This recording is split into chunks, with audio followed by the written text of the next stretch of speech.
Good afternoon, everybody.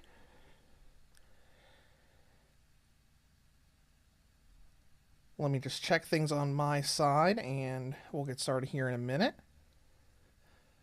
Microphone's working. Good. All right. Well, we'll just give it a minute or two and we will get started today.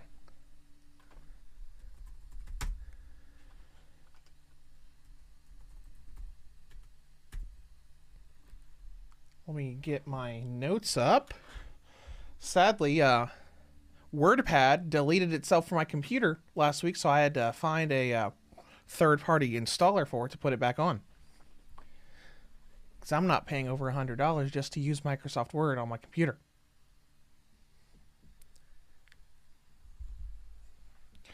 All right, hope everybody's doing okay today.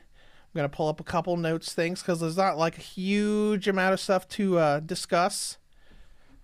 But a few things came up in news and whatnot before we dive into what we're doing today, which will be a PSP game that we talked about last week.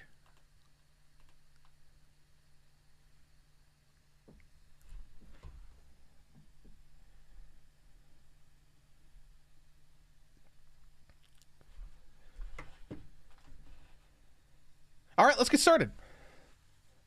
We'll start about talking about where we are on the channel itself. So obviously Monday was a video that I was not expecting to make so quickly.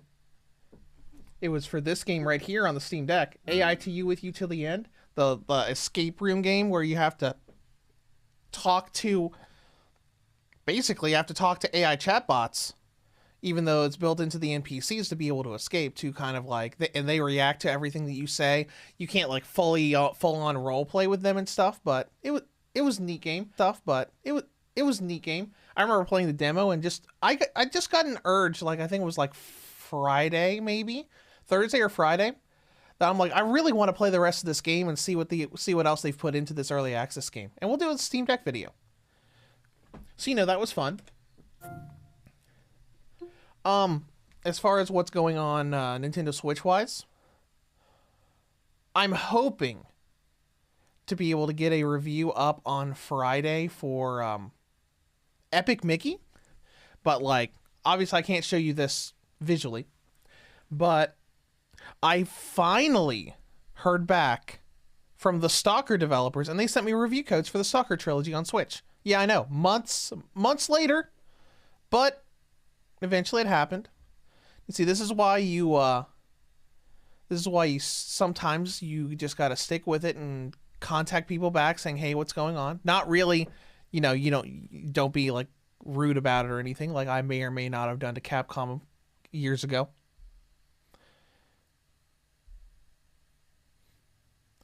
But yeah, sometimes like if you send an email out, they don't respond. Maybe wait a couple weeks, send it again, and maybe you'll get a response. Or it'll be like Gamepad Digital, and you'll send a million emails and they'll never respond to anything you ever send them. But that's what's going on. So I've got review codes for the Stalker trilogy. Did not receive a review code for Hello Kitty Island Adventure, unfortunately. So I can't be like Butters and play Hello Kitty Island Adventure on my Nintendo Switch.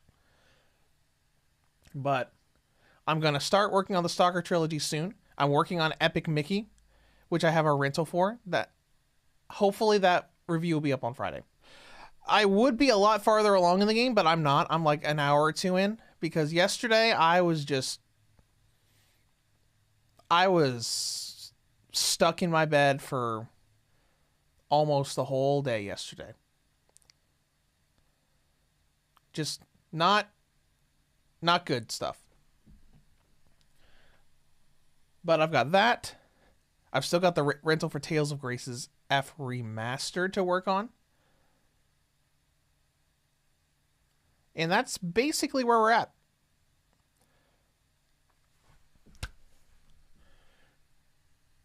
And to waste a little more time, because I typically want to go at least 5 or 6 or 7 minutes before we dive in.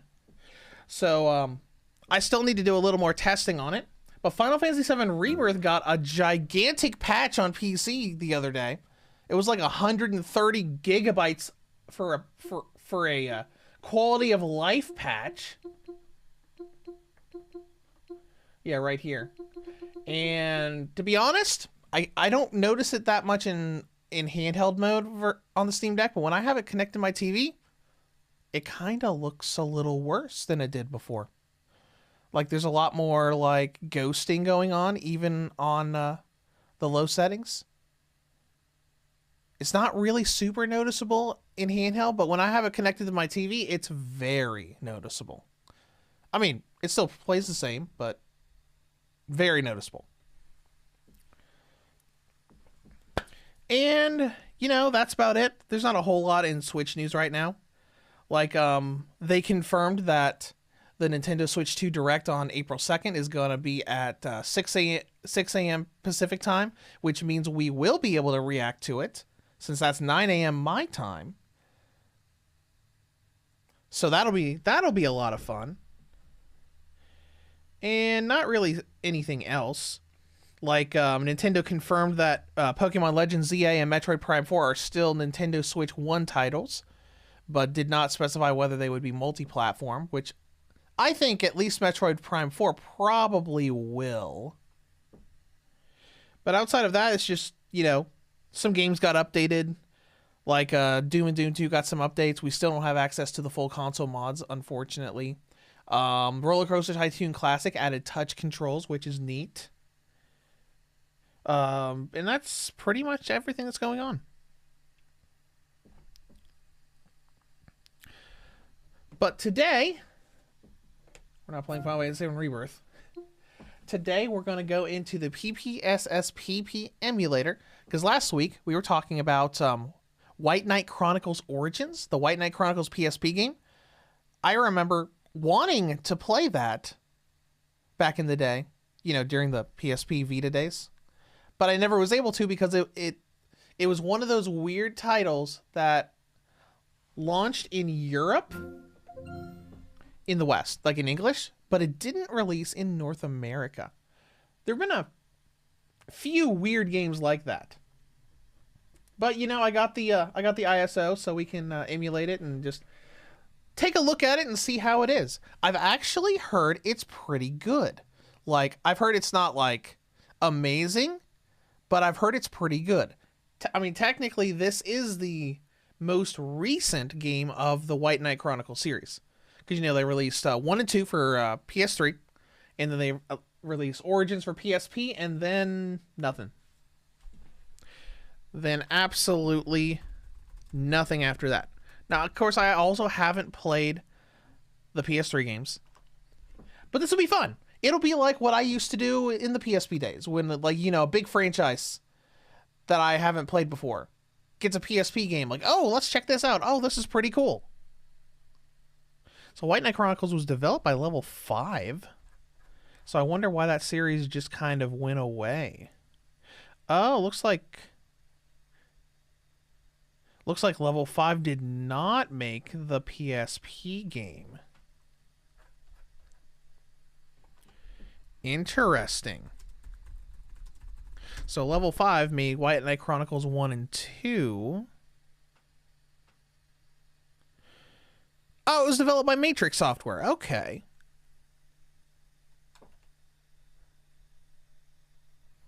They made quite a few things over the years. Let's say they made some mobile ports of some Dragon Quest and Final Fantasy games.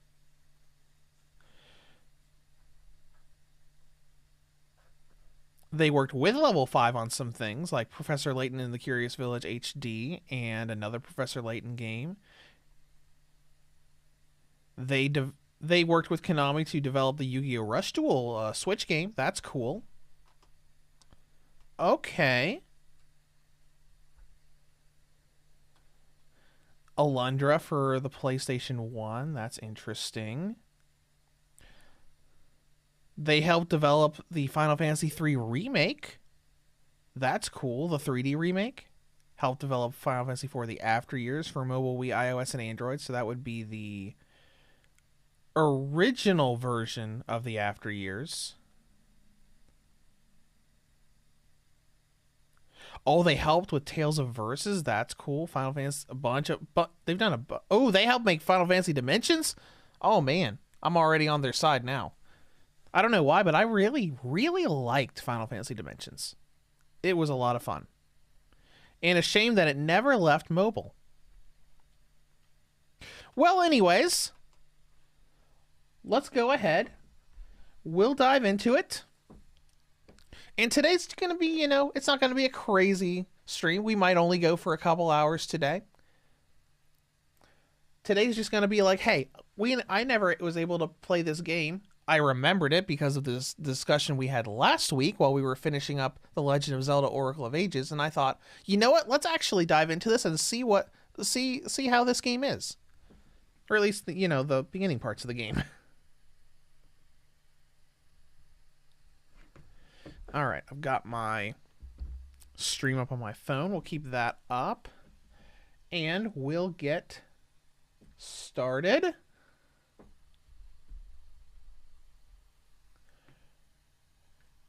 I don't have any like crazy settings here, do I? I think these might be the same settings I had during the last thing we did in PPSP. Okay, so we quadrupled the resolution, so it's 1080p. And I think that's about it. Oh yeah, and I used upscale type for XXXBRZ.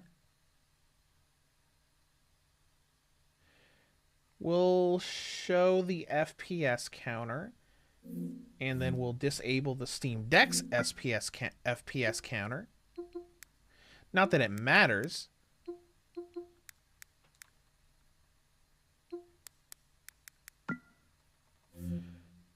Because, I mean, if this is a turn-based RPG, you know what? Low FPS in a turn-based RPG is a who cares situation.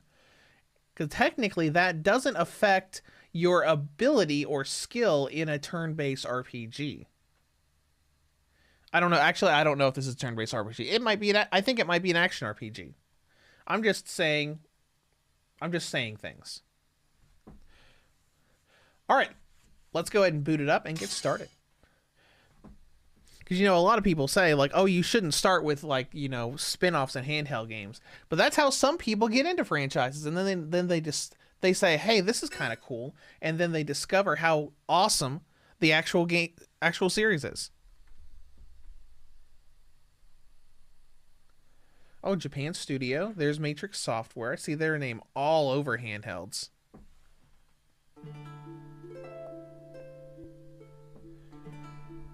All right. Do you want to do a data install?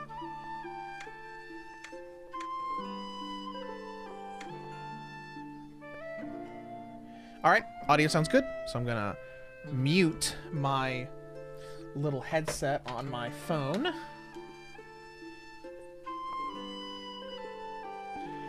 Put on my headset that's plugged into the TV, and we'll get started. All right. I wonder if it would even let us do a data install. Not that it would help. That's cool that White Knight Chronicles Origins was also one of the games that used the data install feature that let you install a portion of the game from the UMD disk onto your SD card. That way it loaded faster, like with load times and stuff. Let's see if it even lets us do anything.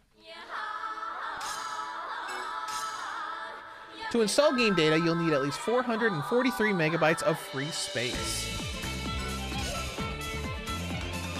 To play from installed data, both the data you install and your save data must be located in the same storage media. So basically the same, you know, Memory Stick Pro Duo.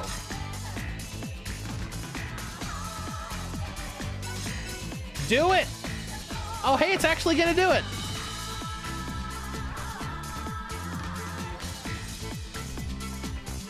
Okay, maybe tone down on the game audio just a little bit. I wasn't expecting that particular music piece to be so loud. Now, of course, since we're emulating this, data install will do nothing for us because the entire game is digital. But, you know, that's not the point. It's kind of fun. I still remember, what was the first thing I ever data installed? I think it was Gran Turismo PSP. That was a fun time. All right, but we're just going to dive into this RPG, play it for a little bit, and just see how it is. New game. All right, now we're going to create a character. And, you know, like, I've seen some people, you know, be against. Oh, can we not use, caps? That sucks. We're just going to label it as R2G, okay? But a lot of people will be like, oh, you don't want to dive into a game through their spin-off titles on handhelds. But that's how a lot of people get into stuff. Like, that's the first Resistance game I played, was Resistance Retribution, which I still think is a great third-person shooter. Code name. We'll just put the same thing. R2G. That's how I got into Metal Gear Solid. I never played any of the main games. I played Portable Ops, and that was my first Metal Gear game. And then I loved it and went on to play the rest. Let's see what kind of templates we got here.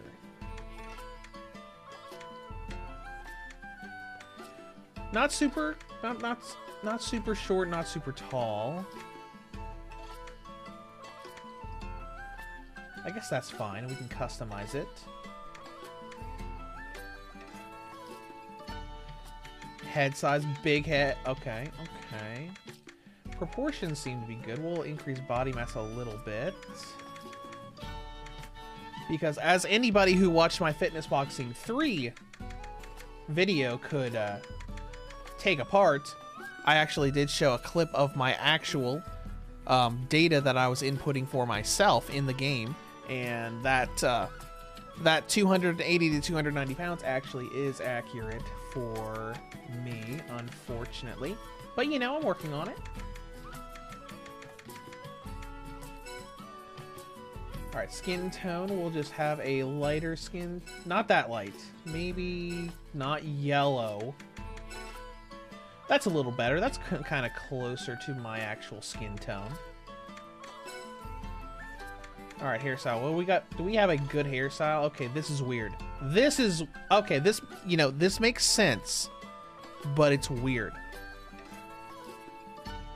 So the, you know, the D-pad navigates these menus, and the left analog stick rotates the camera instead of the right analog stick. It makes sense because the PSP didn't have a second analog stick. But it feels weird. Oh, let's change the color to brown first, because I have dark brown hair. That's perfect. I'm just kidding. I'll get a good... Ooh, I like that. I like that a lot. This is unfortunate because this is a game where I kind of like the male models. Because a lot of games, like when I replayed Freedom Wars Remastered, I spent like half an hour trying to get a good situation going with creating a male character in the character creator. And I'm like, I just don't like any of these male hairstyles. So I ended up using a female for most of the game, which I thought looked great. I'm not a huge fan of the face, but I think that looks okay. Style.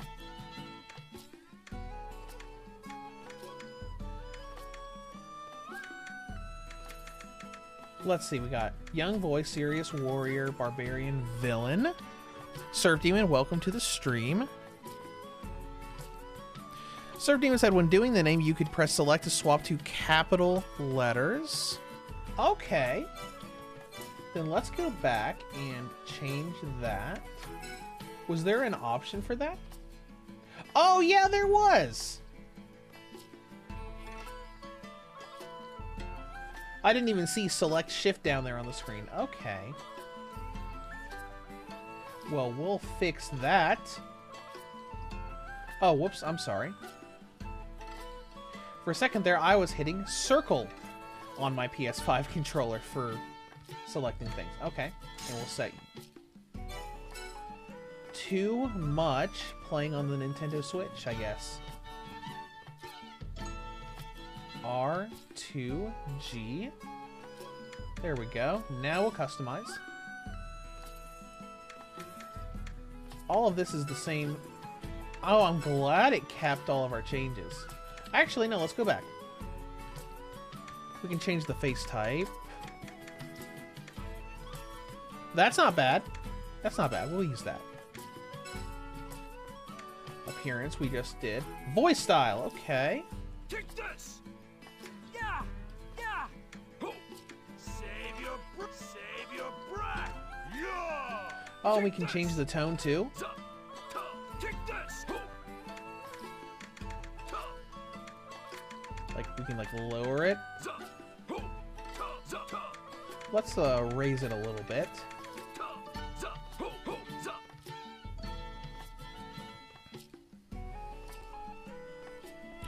Alrighty. Surf Demon said, Surf Demon, did you see that the Japanese Pokemon Center are releasing a life-size Gardevoir plush? They're doing what? Okay, okay, that was a bit of news that I had not seen.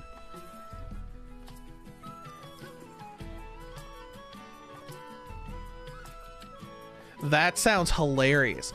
I don't think they've released any life-size things yet, because they have the 17-inch Gardevoir plush, which I have, along with a handful of other Pokemon Center plushes that I have, like, displayed on the couch in my studio room. Let me just pop into news right now. Oh my gosh, you book a date with your very own life-size Gardevoir plush. Oh my gosh, that's funny. Oh, it looks pretty good too. How many hundreds of dollars is... Oh my gosh, $320. Yeah, that tracks. That tracks. That is absurd. It looks pretty good though. Like some of the bigger Pokemon plushes I've seen have been kind of hit and miss on whether they look really good or not. But it actually looks pretty good. That is hilarious. I hope they make more life-size other Pokemon plushes too, because that would be cool for like a collector. Like, I know it, like a 5-foot tall Charizard plush would be cool. That's interesting. All right, anyways, let's go ahead and do, we'll set him to silent, because I'm a relatively quiet person in general. Okay, that's good.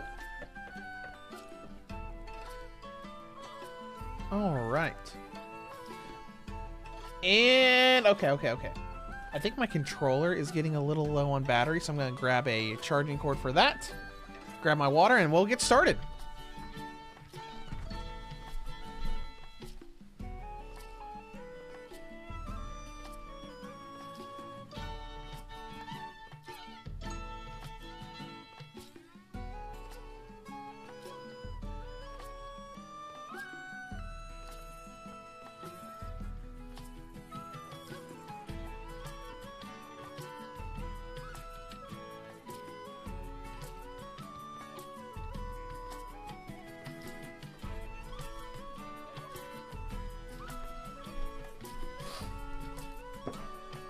All right. Let's go ahead and begin. Sergey says, I would love to get the Gardevoir plush as it's my favorite Pokemon, but it's like 260 minus. Yeah, that's same here. Like, I'm thinking, like, my first thought was like, oh, that's so cool. How much is it? Oh, wait, it's literally $320 for me, which is, you know, just a little bit under what the Nintendo Switch OLED costs over here in the States.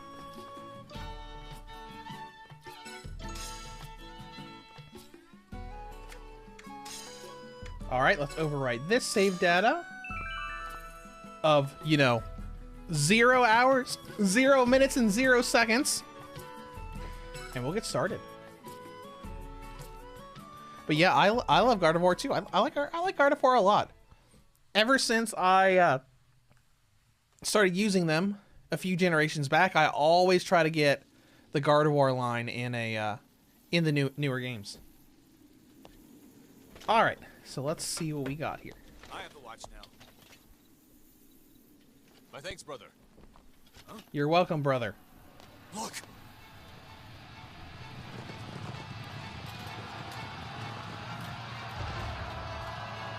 an attack! We're under attack! We're under attack. Oh, look at that! Look at that big guy. I do remember seeing that. I think he's in the artwork as well, like the box art for this game.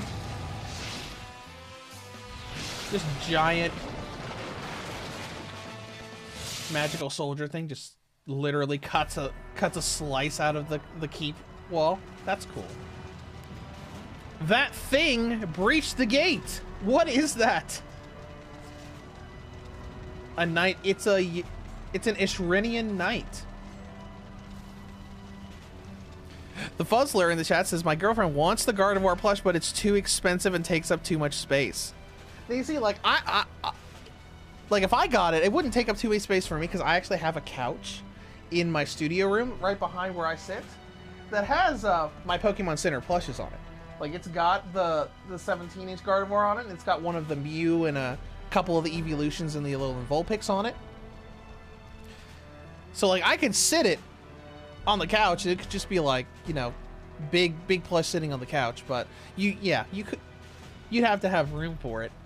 But it's really cool. Alright, so Mysterious Boy. So much for the mighty ramparts of Zarmgun, toppled like a sandcastle. The power of the Incorrupti is a terrible thing indeed. Who are you, a city dweller? Oh, that's me! Hola! You won't have a city to dwell in for long!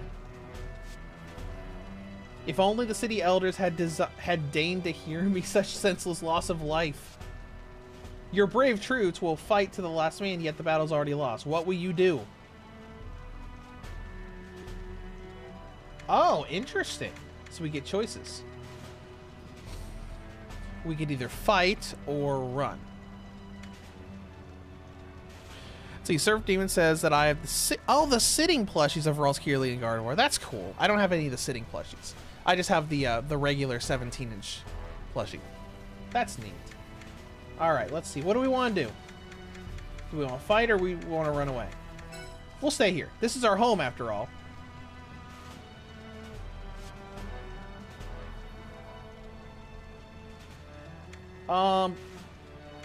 Let's stay in the city to help other citizens that might be in trouble. Your fellow citizens, but how could you possibly help them? How will you? Okay, this is kind of neat. Like, this is a lot more than you would get out of a typical dialogue choice.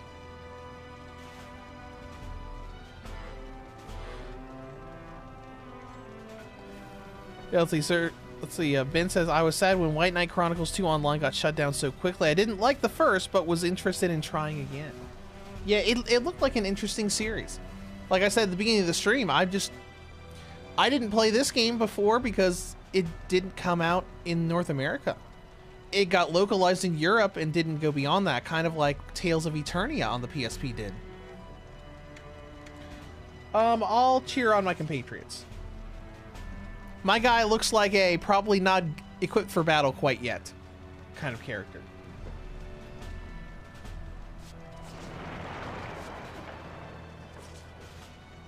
It seems the night has smashed its way deeper into the city. There's no time for idle conversation. Alright. Bye, Mysterious Boy. You go and do your thing.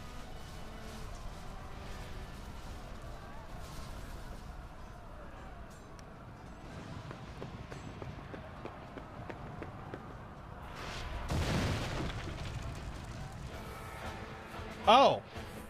Hello. Giant knight thing. Oh, he can talk!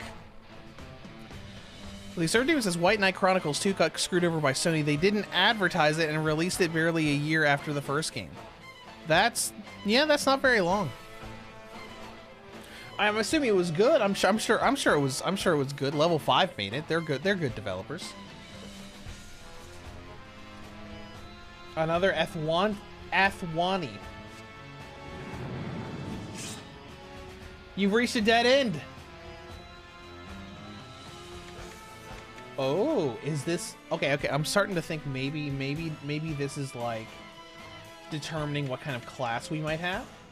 So, engage the knight in close combat or fall back for long-range combat. Let's do long-range.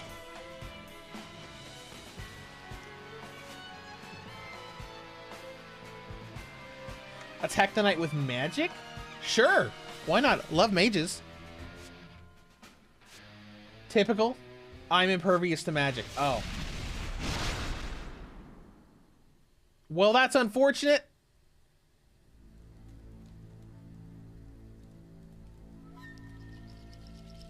Oh, okay, okay. Hopefully we're not dead. You know, in the first 10 minutes of the game. The flames of war consumed our continent. Okay, countless fiefdoms struggled for supremacy. Some triumphs, most fell. This age of strife will one day have a name. It would be known as the Dogma Wars. I'm assuming this is probably something that is referenced in White Knight Chronicles 1 or 2, and then they decided to make a game around it on the PSP. I'll see. Certain says that White Knight Chronicles 2 included a remaster of the first one, so it had the improvements of the second game included. Oh, that's cool. That's a nice way of doing things.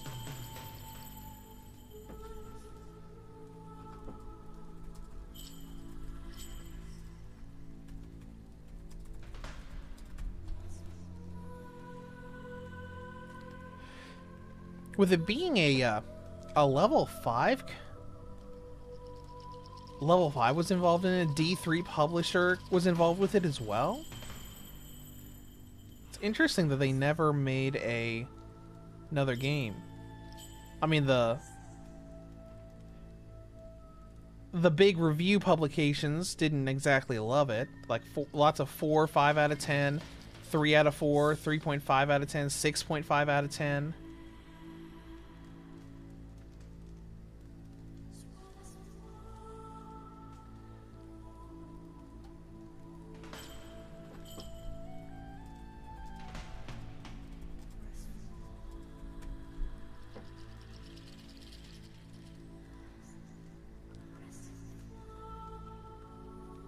Lots of people on message boards, YouTube and stuff, and saying, hey, what happened to this series? Looks like it's because of, I guess, bad sales. Or at least that's an assumption. I guess if they didn't really advertise the second game, I guess that could lead to that. Yeah, server name big reviewers didn't like it, and the lack of advertising killed the series. Alright, Chapter 1, Through the Fires of War. Alright, so is my character, you know, not dead? Is it gonna be like a, you wake up somewhat, or you wake up in a, you are the chosen one situation? Stir, O warrior, a stout heart. Oblivion is not yet your fate. You must prevent the great calamity and seek my blood. Okay. Whoever you are. So we're going to wake up, like, in a different location where someone's, like, recovered us and nursed us back to health. Hello. So, you're finally awake? That's kind of what it looks like to me. Where am I? You're on a train. Oh. A mercenary train. Okay, that's cool. So maybe this is gonna be like a hub mission style game since it was made for the PSP. So maybe like we'll be on the train and come back to the train to like go on missions and explore dungeons and stuff. Who are you? I'm Arietta. I'm a member of the Mercenary Corps. What do you want me to do for you? I need to see the color of your soul. I don't know how to show that to you. Oh. Your soul glows pink, a source of healing for those around you. I'm assuming that is because of the choices we made earlier. Because when the boy was talking to us, we chose to stay in the city to aid citizens. And I see the form of wizard surging with magic, like probably from the choice with the White Knight, where we said we would do long-range magic stuff. Okay. Every soul has a chroma, its true color. And you can definitely tell that this is the English version because of how she spells color. Because over in North America, we spell color C-O-L-O-R. But in some areas of Europe, they spell it C-O-L-O-U-R. I mean, it's the same word, but just a slight difference. Kind of like how there's a difference between like English and UK English.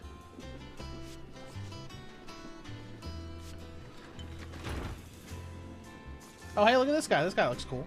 He looks like a leader type. Oh, you're awake? Could you have picked a more inopportune time to wake up?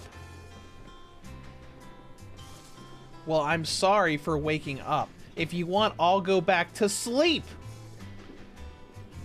See, I'm Cassius, captain of the Mobile Corps. R2G has an Optimus, just like us. Is that so? Isn't that a grand surprise? What is the Mobile Corps?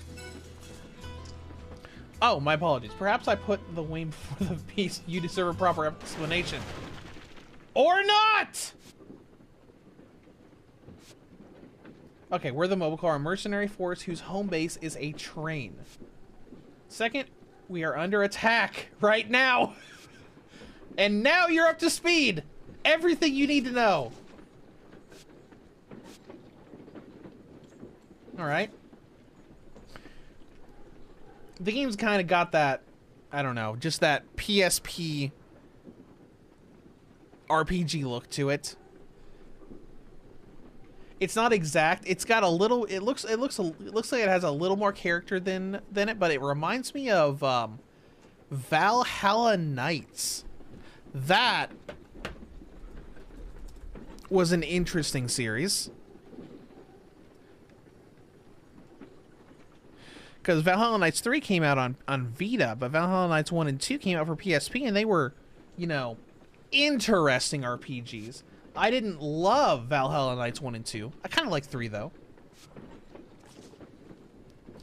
But just with the way the characters look, it kind of gives that vibe, the same kind of style and look that I remember from those games.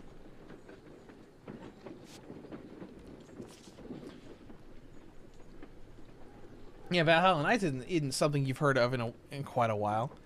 I mean, I remember I was surprised when the Vita got Valhalla Knights 3. Because I remember, I don't think I played Valhalla Knights 2. I played 1 a fair bit. I didn't get through all of it because it took me a while to kind of like get the system.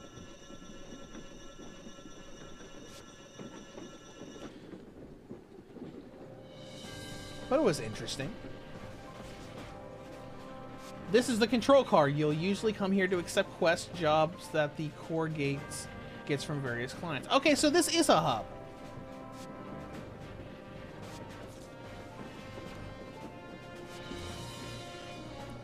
Alright, let's see. A full-on blitz. All of us forged into one mighty force. At least that would be my strategy if I were a reckless fool. We can't leave the train unguarded. You and R2G team up with 2 other fighters and take the field. Okay. Let's see. Surf Demon says, I got Valhalla Knights 3 a few months back. Really enjoyed it. Just a shame the frame rate isn't great. Yeah, it is a shame. But it wasn't one of the real big RPGs. So, you know, kind of makes sense. It was fun, though. Controls. On the train. Move your character with the analog stick. Tap the triangle button. Open the base menu where you can prepare for your upcoming quest and save your progress before departing. Chatting with nearby people. Press the R button. Open the emotes menu. Okay.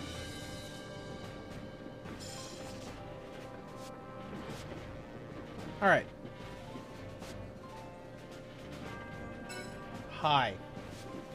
So I guess the start button also pulls up like the little emote. Oh wait, no, that's not the emotes, that's talking. Alright, let's go ahead and take a look. We'll make our first save.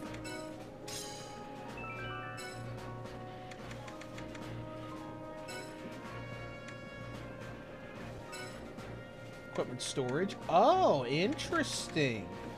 So we have probably a bunch of standard weapons. Okay, so we could do oaken staff, hickory bow. I guess we'll start with staff.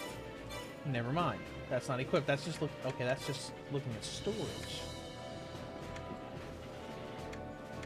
Avatar. There we go.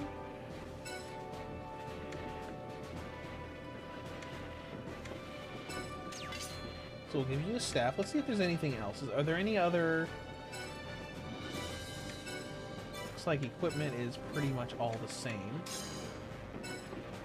Shields can only be equipped with swords or spears. Alright. Serve team, before jumping into a mission, pick the weapon you want to set, and then set your commands as they can't be used by all weapon types. Okay, well we already set our weapon. Haven't looked at edit commands yet. Staff slots. Basic attack, power attack, mana, and then fireball. Or firebolt.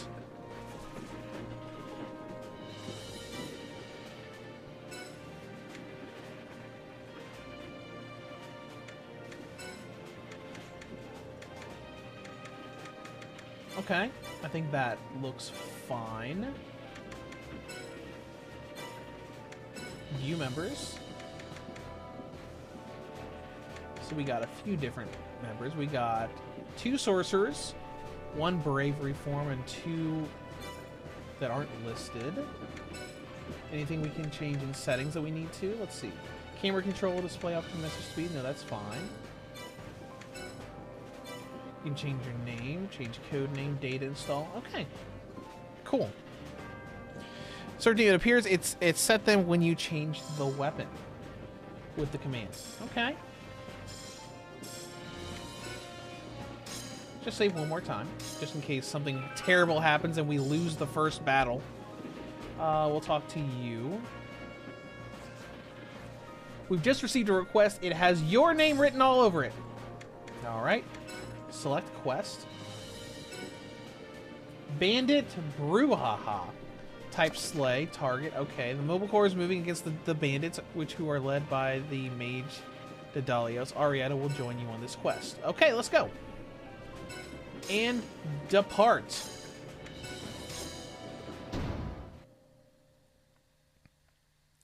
Okay, well, let's see what happens here.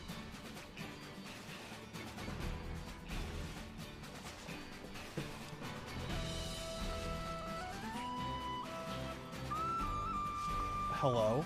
This is the mobile corps' finest. Just look at you. Oh, is this the guy? Oh, it is. We found him already. You won't get away with this.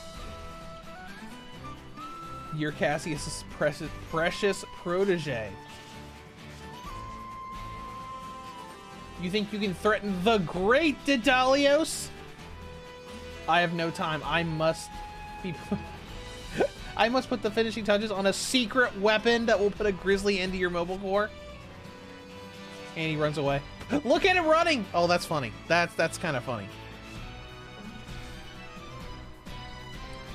He must be stopped. You said you've never been in a real battle. I better give you a crash course. Tutorial battle?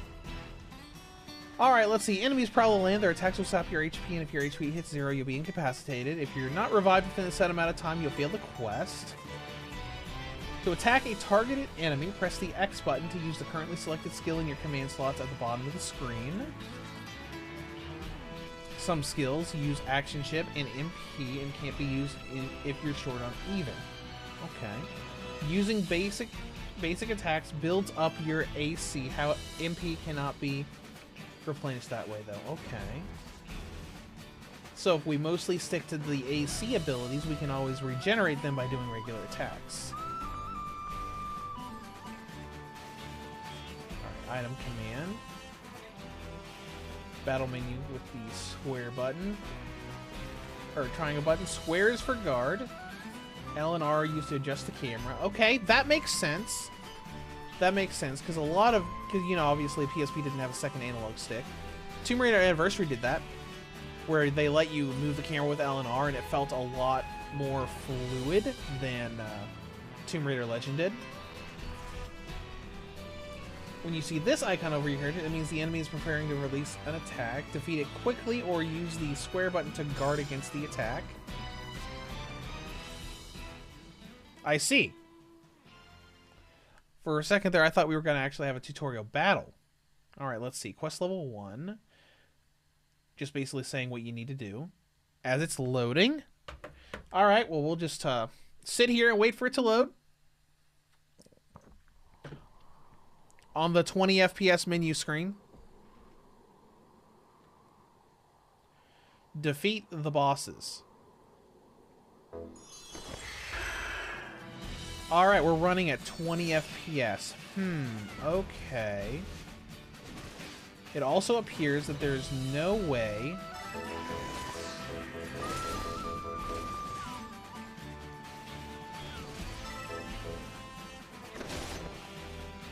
Oh, I see. So you have to hit an attack and then wait for it to go through. Alright.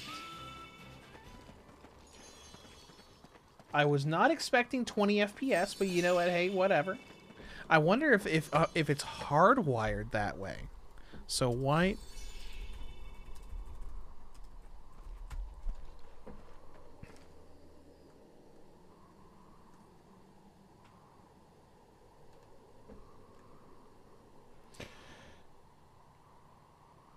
Let's see here.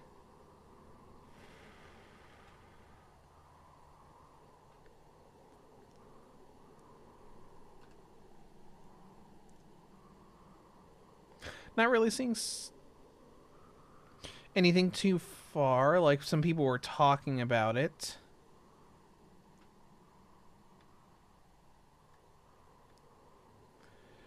Basically just mentioning that the actual missions run at 20 FPS.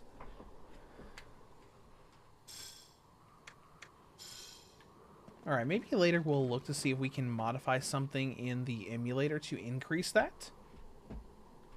Oh, okay, we go in rooms. Okay. Oh, and there's a bunch of enemies here.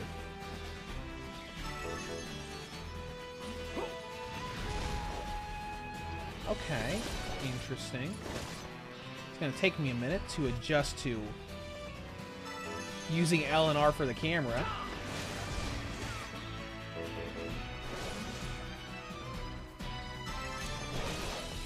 So Firebolt uses MP. The rest of these probably use AC. Okay. It has a very, you know, turn-based feel to it. Where you like select the command and then have to wait for that command to go through. Okay.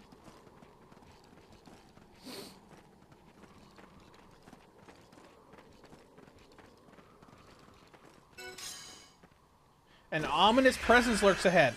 Sure, let's go on. Are we already at the at Guy?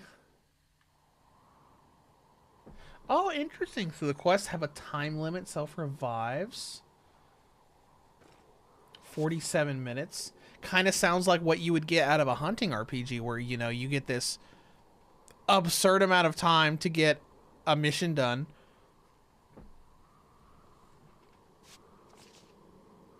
Enough. We're putting an end to you. Are we actually going to fight him now? What? Surf Team says it's like a hybrid between turn-based and action RPG. Yeah, it kind of is. Which probably made it feel pretty unique back on the PSP. Because we've had a fair amount of those kind of games in more recent years. Not exactly like this, though. It's not exactly the same. It's got a little bit more classic JRPG to it, but it sort of reminds me of the Knights of the Old Republic system. A little bit, just in the whole, you select a command, and then you wait for your character to like run up and do the command.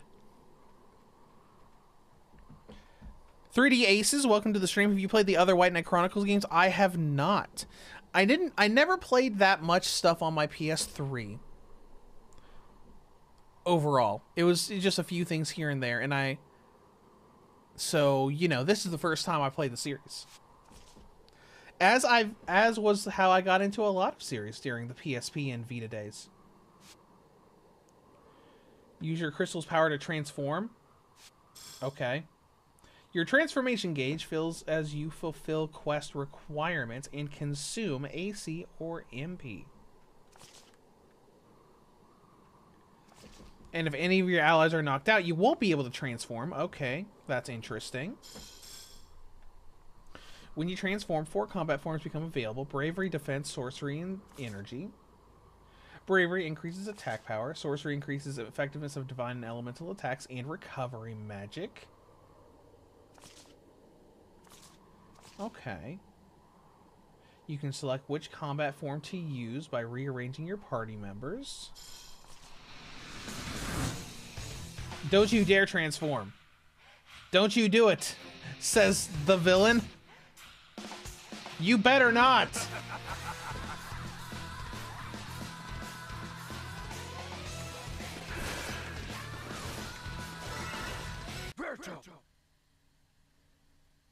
Okay.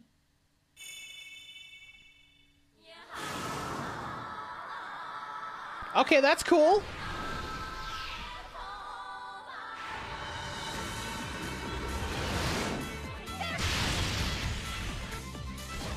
Okay, alright. Use a firebolt again.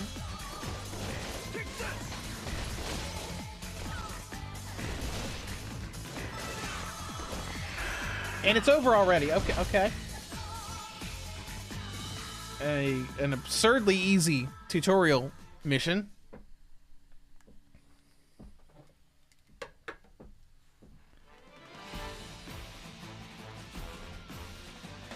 This is the power of Optimite.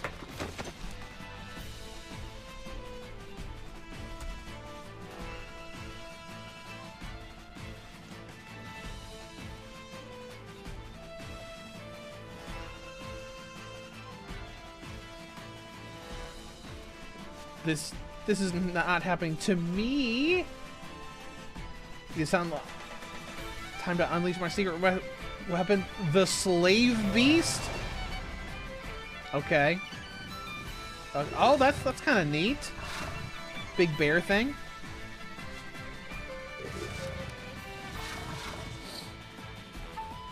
That's an Athwani military slave beast. Where did you get that?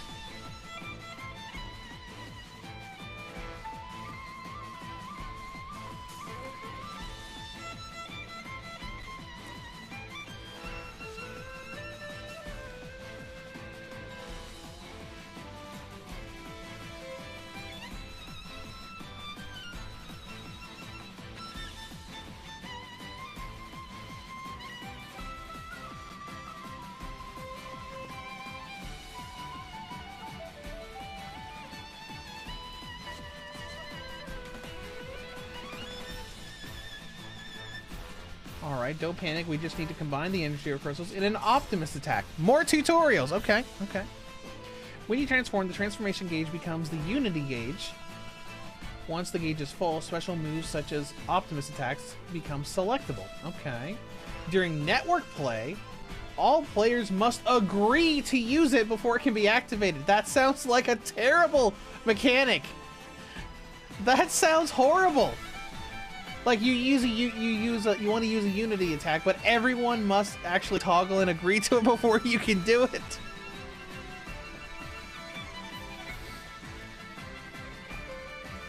Okay.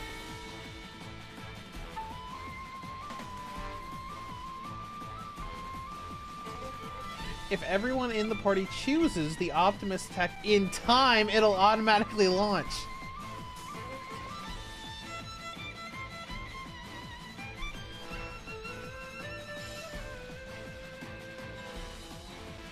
Yeah, Follow says entire party transform sequence. Alright, let's take a look at it. Slave Beast Rygo. Alright, so let's go to the... Oh, I think we're gonna have to refill the gauge before we can do it.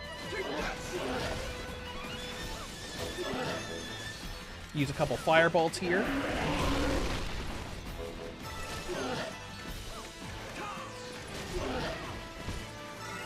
Incendus.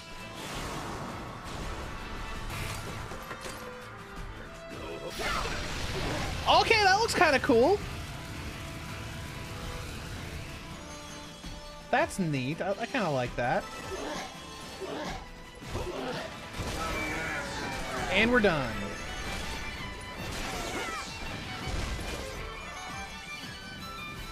All right, that's interesting.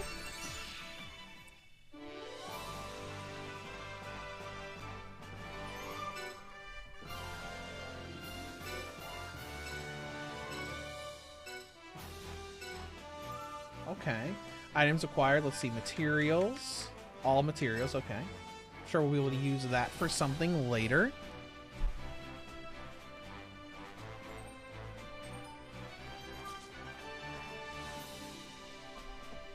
That was wonderful, says Conrad. Oh, recruiting party members? Okay, okay. Sure, why not? Thank you.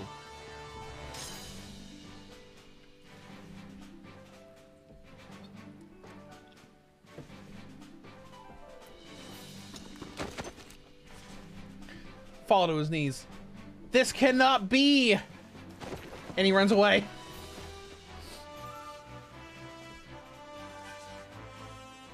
Oh, you were irritated. What happened to the train? I'm assuming it's just around that rock in the background, but it almost looks like it's embedded in the rock wall. I guess that's that. We couldn't have done it without you. I've never seen anyone wield a crystal like that on their first try. You're a natural.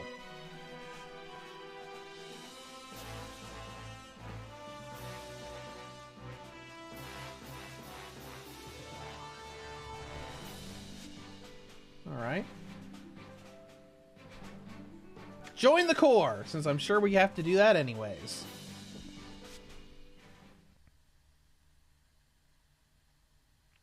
It's kind of interesting that cutscenes in this game are set at 30 FPS, but gameplay is set to 20.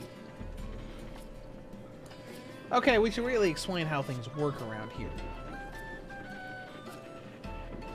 Cien, where is that perky young thing? What? Yeah, okay. Who is this? Meet R2G, our newest recruit. Cien, I'm the one who gets things done around here. You're just an errand girl. I'm sure she gets errands done around here.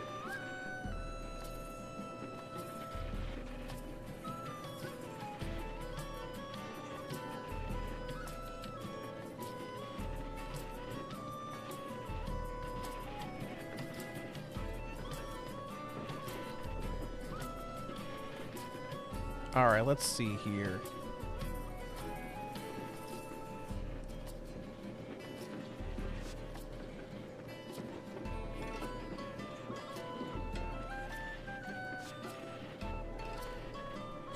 All right, let's do the normal tour, I suppose. Show all the facilities. First stop is Captain Cassius, where you can accept quests, right? We do things by the book around here.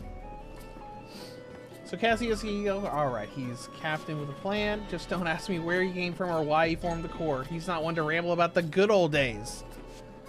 To be honest, I don't even know what his long-term plans are.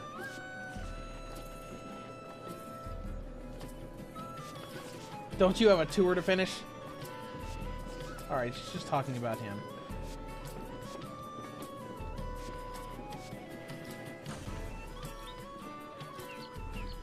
All right, moving on. Oh, look at those things. That's cute. Look, little owl things. They're called bigelows. They let you send messages to other mercenary outfits and even invite them on quests. And here's Tara, the biggest bigelow keeper in the business. Why wouldn't they make an anthropomorphic person be in charge of the animals? Because why wouldn't they? Tara's a born Bigelow handler.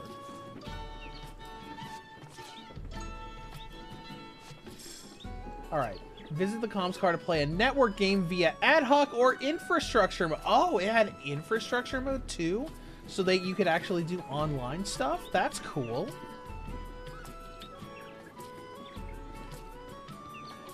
Network play is only available in field quests number 2 through 9 or in core quests that do not involve guest characters.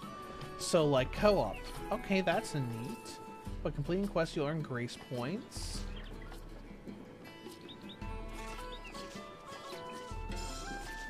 Okay.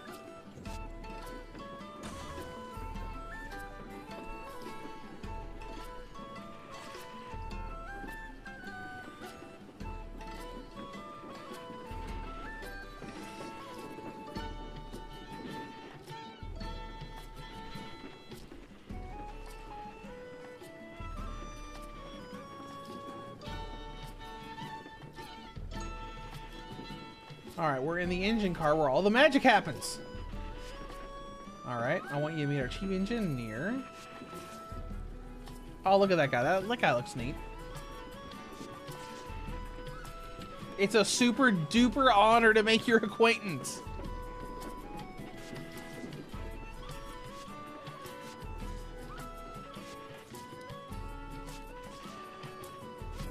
Righto, moving on. Okay.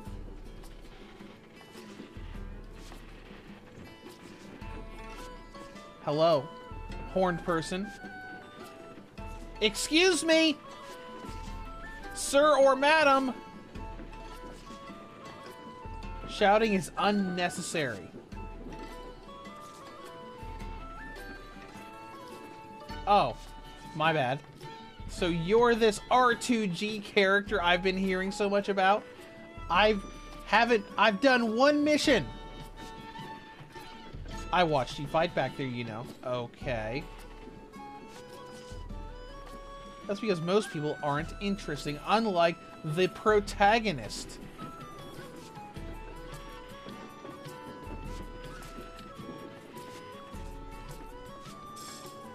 Alright, you got the crystal camera. Okay, thank you. Press select to snap a pic. Oh, it's like, oh, photo mode. Okay, that's cool.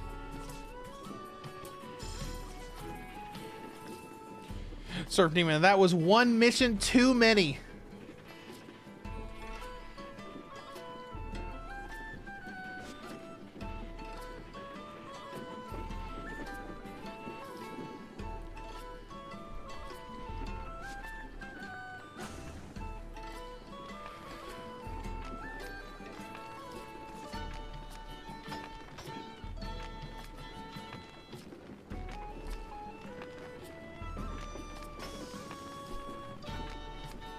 Alright, the good car meet getting us our blacksmith. Okay. Hello, Mr. Blacksmith.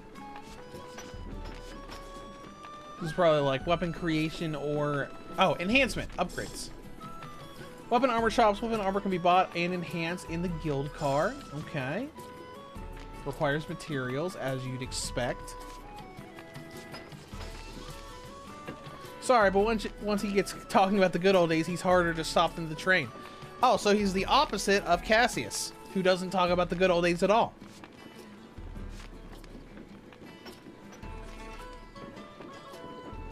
Alright, last is the general shop, probably buying items and maybe accessories based off of the actual models I see back there that show necklaces. Who could run such an excellent establishment? But me, of course, says CN.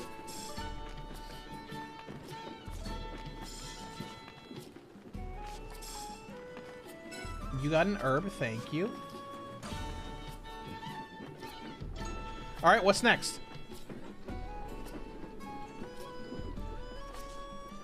I see she finally finished her tour. You have the lay of the train now? Sure. I don't know how to get from one place to another, but that's fine. Oh, hey, a map of the world. That's cool. Here's our continent. Ages ago, it was ruled by one giant kingdom. We've had nothing but war since its collapse.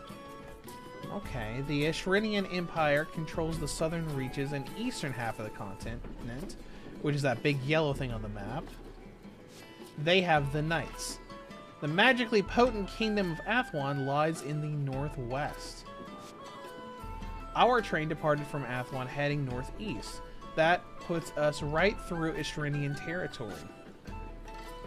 Okay, gathering recruits along the way, kind of like justifying the whole mechanic we saw earlier where that random guy came up during the mission like, hey, that was pretty cool. I want to join your squad. Cassius wants to see you. Well, that's great.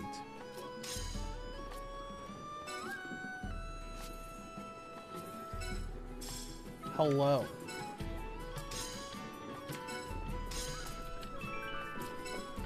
Alright, well, before we do anything else, I want to check something real quick on the emulator. So let's relaunch PPSSPP. Let's see here.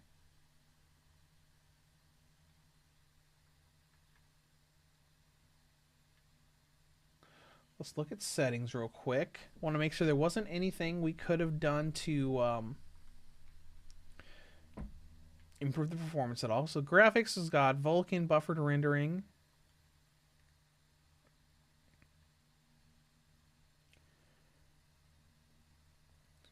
Frame skipping I don't think we need. Render duplicate frames to 60 Hertz, sure, why not?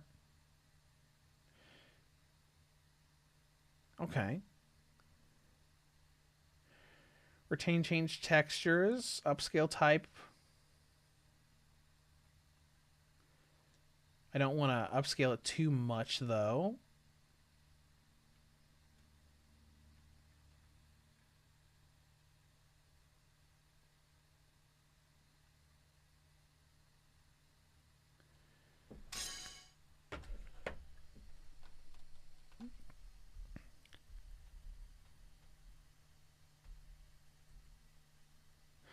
Okay.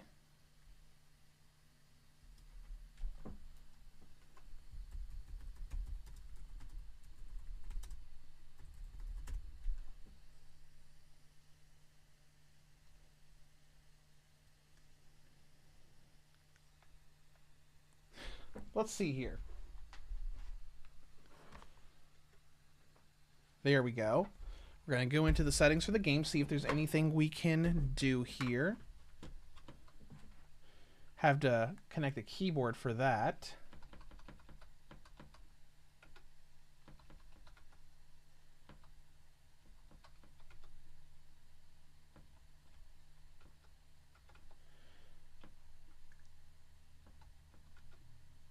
Looks like it doesn't let us use any of this.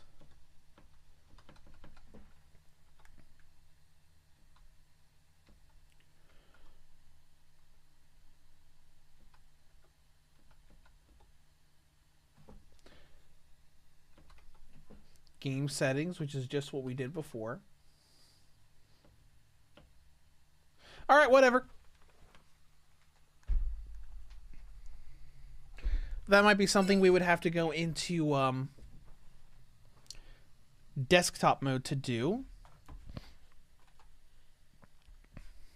Surf Demon says, I think the game in battle just runs at 20 FPS. Looks at some reviews on. Does seem like there is a 60 FPS patch somewhere online. So I did pull up the, there is a list of different patches that, like coding patches that you can do for a lot of PSP games to unlock 60 FPS. But if it's not going to let us pull up the file here, which it might not, then, you know, it's fine.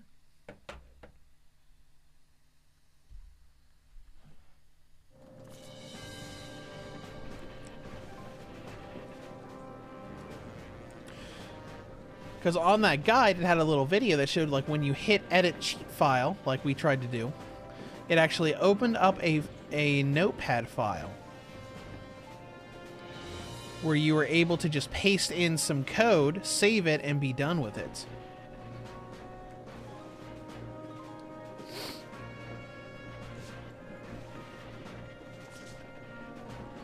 You still have much to learn. Talking about taking quests, you can choose those core quests here in the control car.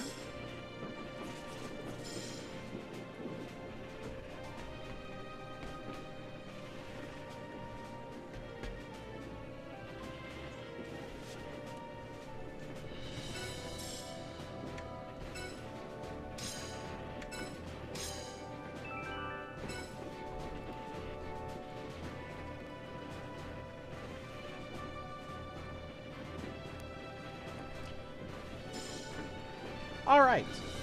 Well, let's go and, Aha! There is a fast travel thing where you can... I hit square thinking maybe there's fast travel. And there 100% is.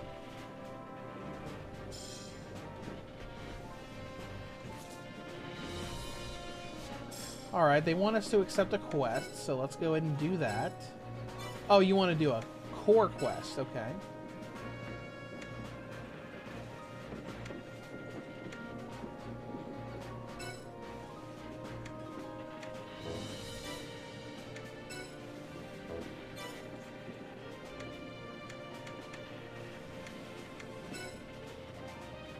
Oh, here we go.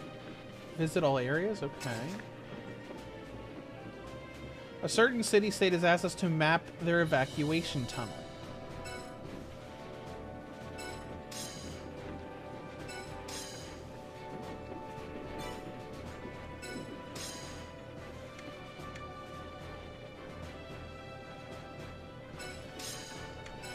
Sure, why not? All right, let's go. And it already bumped down to 20 FPS. That's interesting.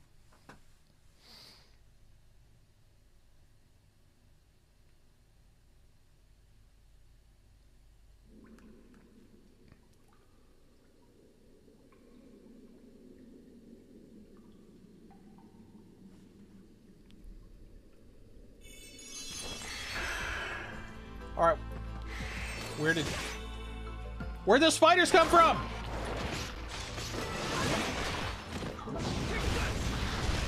Just randomly appeared 2 inches in front of our faces.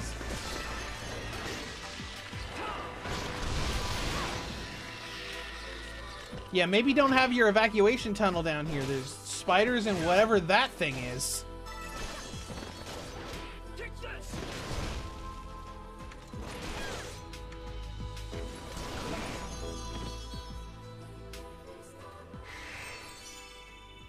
Alright, gained a level. Okay, that's cool. Next room.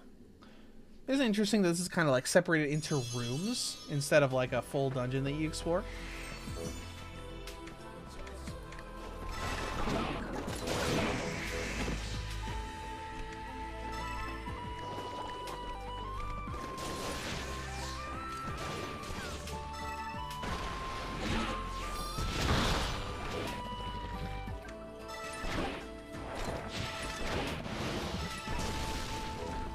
Okay, that's not bad.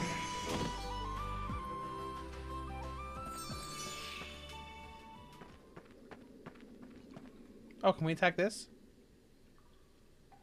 Oh, we can gather from here. That's cool. Acquired battle fungus. Well, I might as well keep searching to see if we can get more stuff. Probably one of those things where you can search it and then the sparklies will go away eventually. Yep, there we go.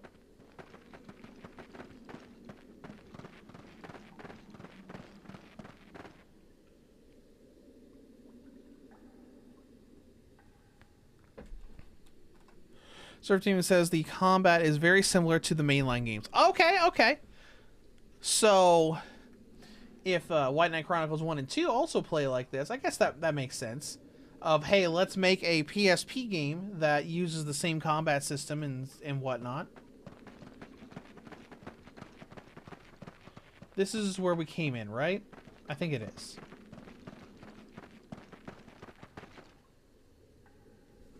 Yes, it is.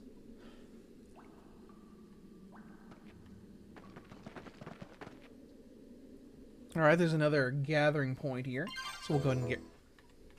Mysterious pot.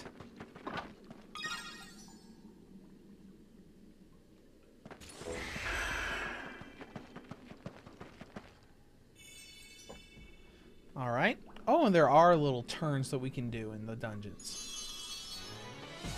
What we got? More spitters? Let's firebolt those spiders.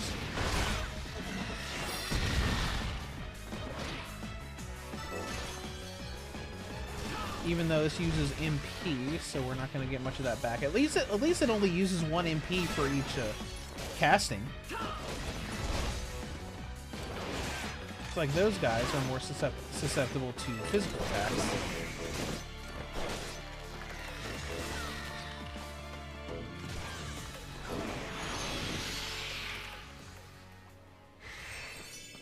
Interesting. Enemy threat dispelled. Okay.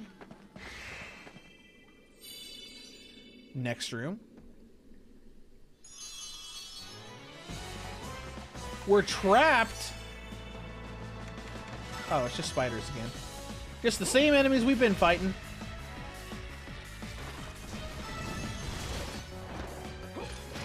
What are you looking at, big red thing? I will smack you with my staff.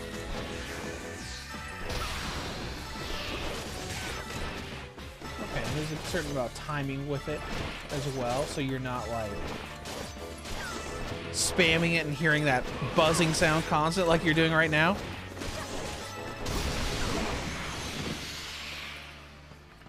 Yeah, let's see. Researching says, for a PSP game, this does almost look like a PS2 game. That's probably why it runs at 20 FPS.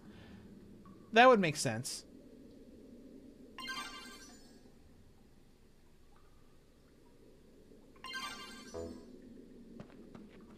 I don't think it was that early in the PSP's life cycle.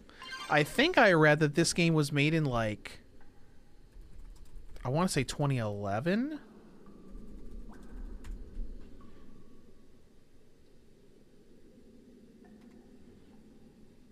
Yeah, it was. It was made in 2011. So the PSP had been out for quite a while at that point. Because I had a PSP in one of my last years of high school. And that was in like 2007. So the PSP had been around for at least a few years by the time this came out.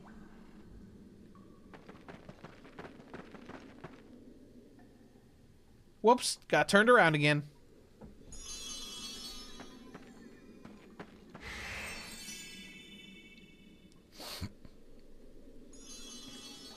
Seems like such a long timer for a mission. Maybe the later missions get longer, or maybe it's just like most games in the hunting genre. Because, I mean, outside of Monster Hunter, most hunting games don't use anywhere near the amount of time you get for missions.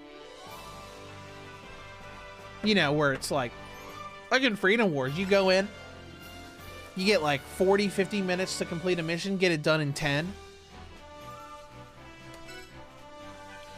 Alright, quest is done. That was very simple.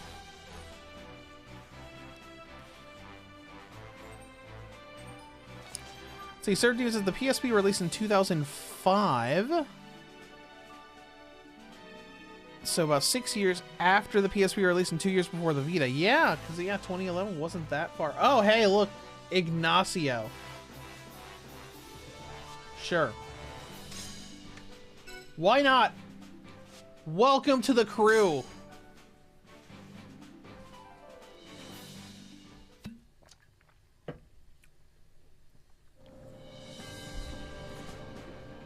Well fought! You managed to finish a core quest, yet we just killed some spiders and walked through 4 rooms. Such bonds will serve you well. They let you study your allies' techniques, opening new learnable skills. Each character has a certain level of friendship. Okay, so you can raise your affinity with different people. You probably get more affinity with them the more you take them on missions. Raise affinity by inviting party members along on quests. Okay. I put it all in this tutorial. Select learn skills from the base menu to use your skill points and acquire new skills. Okay.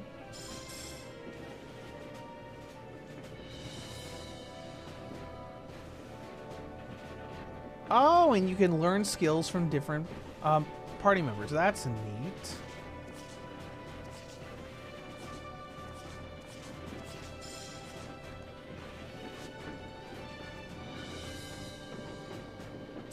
Let's take a look. Learn skills.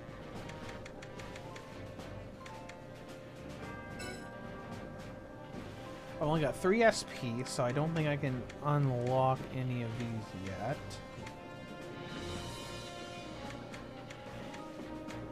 And a lot of these are listed as HP damage, so I wonder if there are there are probably skills later that we can get for maybe MP damage.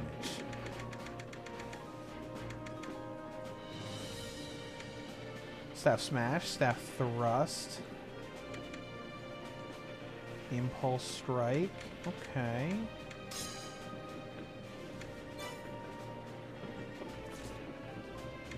Ooh, I want that.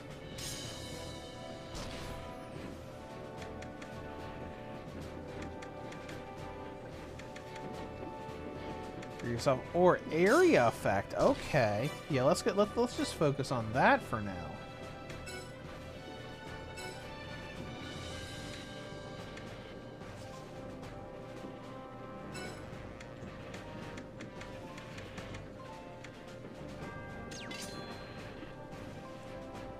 We'll put heal there, and we'll put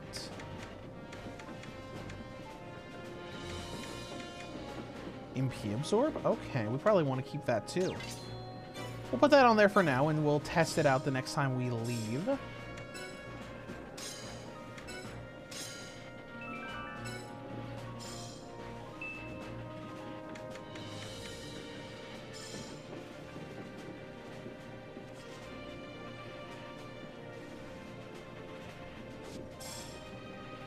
Okay.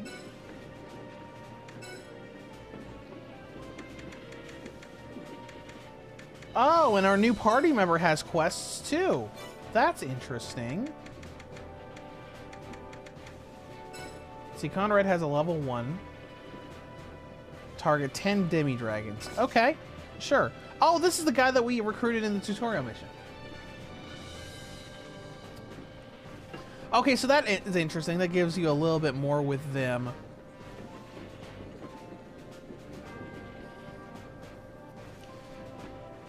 Than just, hey, here's a generic party member for you. Hey, let's just go. Alright, let's see. Server says you have 12 SP. It says, oh, well, the PSP had 1,924 games and 807 downloadable games. That is quite a lot. It makes sense for having much fewer downloadable games because we had that big divide between so many games, especially from Square Enix, that never released digitally. Dispatch the targets. Okay. That randomly appeared in front of us. That looks like a hunter from Resident Evil.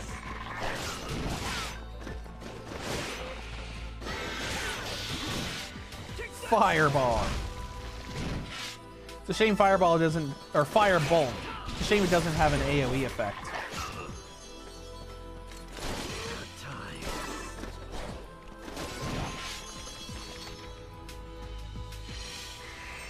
Ooh, that seemed like a pretty good heal.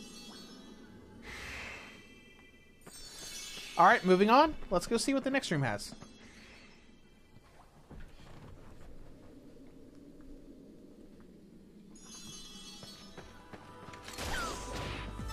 Let's just go with Fireball so we can do things from a distance.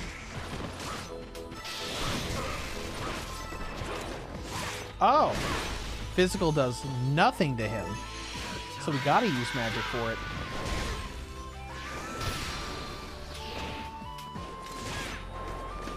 Let's just move out of the way.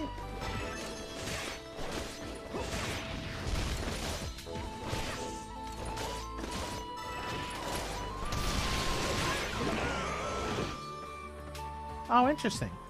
So Mana Parasite extracted 1 MP from that enemy, which means that basically gives us enough to do 1 spell. We'll go ahead and collect materials from here.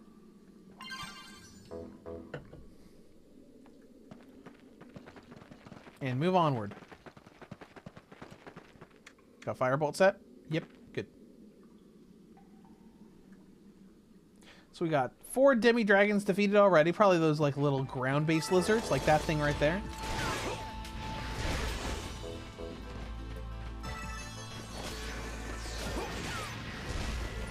Alrighty. Well, the Surf Demon said that you can set up combos. They cost AC to use, but allow you to do more than a single attack at a time. That sounds very useful.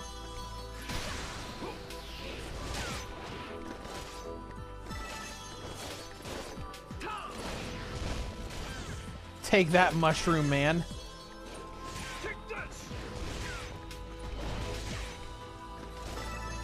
Almost out of MP, but we can at least use that one skill to drain.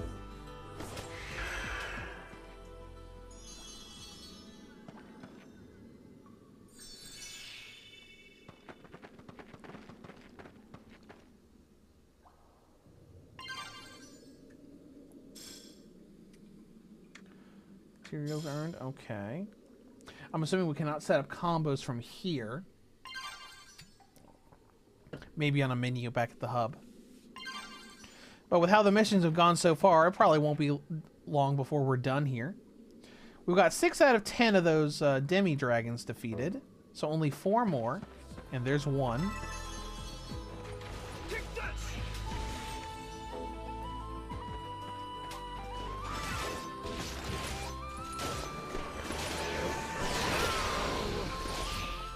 Oh, that got 11 MP. Wow. So I can just hang out in the background, do like 10 firebolts in a row, and then go and immediately get enough back for 10 more.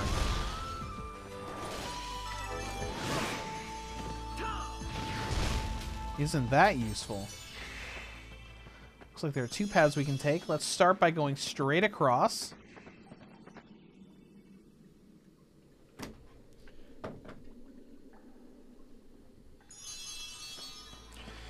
Surf Demon said you have to be in the base to set them up. Okay. Makes sense.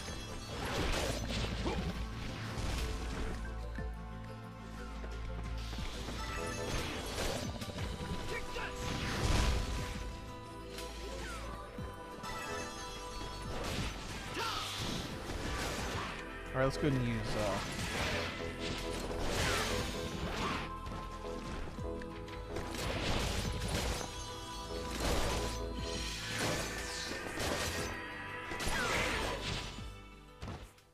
Oh, quest is complete. I was trying to use Mana Parasite at the end and it wouldn't let me. I'm assuming we didn't have enough AC left for it.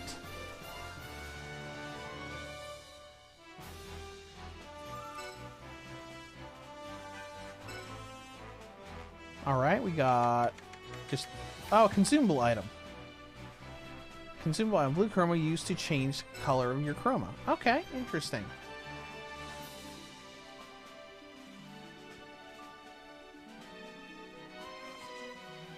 Oh, hello, Maria. Sure, let's recruit...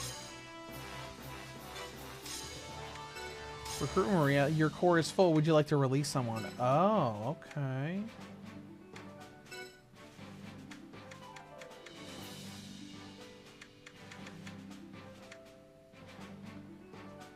So we have to boot someone out. I don't want to do Conrad. I just did his mission.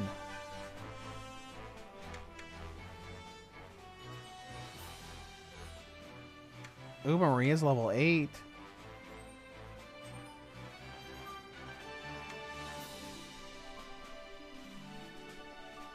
One of these two, I guess.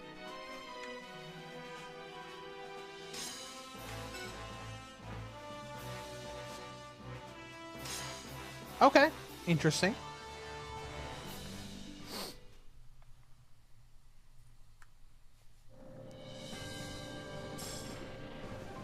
Edit commands. I'm assuming this is how you make your combos somewhere. Edit slots.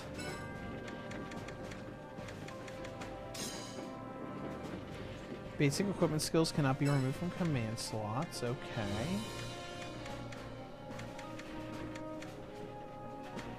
Oh, so there are different levels that we can do here. Okay, let's go out of here.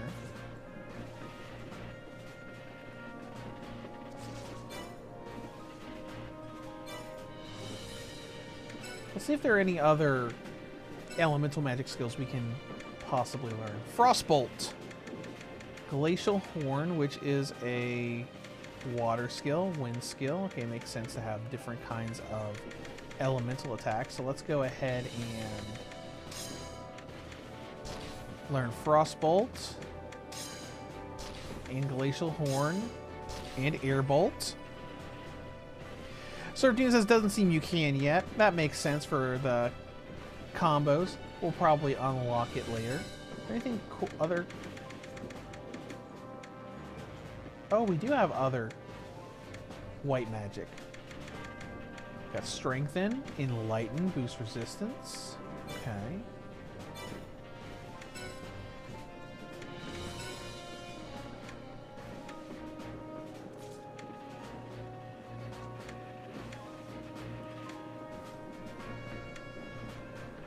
Well, for now, let's go ahead and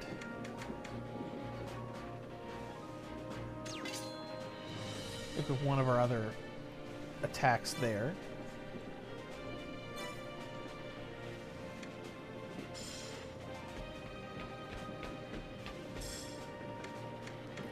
Let's go ahead and save to keep our progress.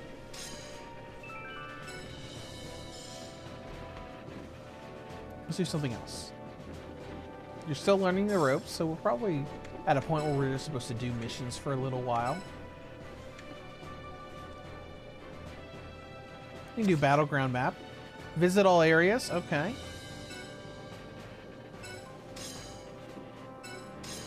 And let's go.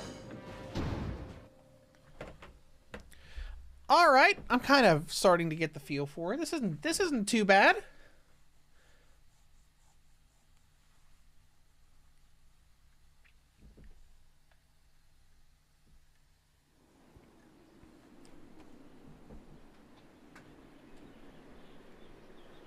Visit all areas. Okay, so all we have to do is map out the area.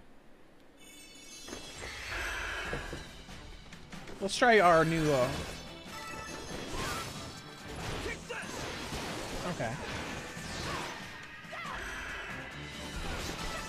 So Frostbolt basically looks like the same as Firebolt, except, you know, it's blue. Let's just make sure we have some nice distance.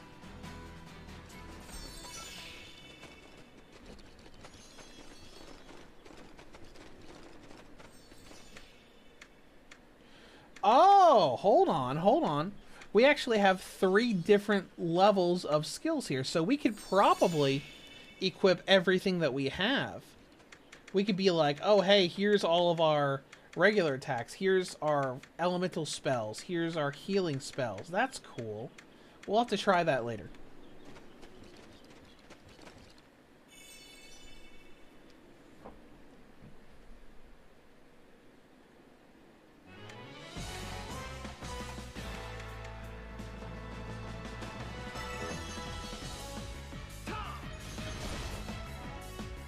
Well, oh, that guy looks cool. Take a fireball.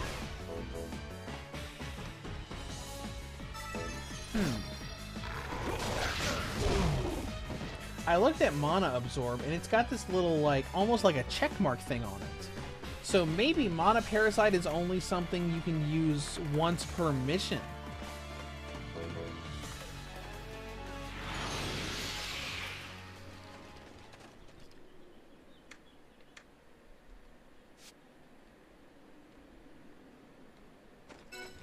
Alright, looks like square centers the camera. That's useful.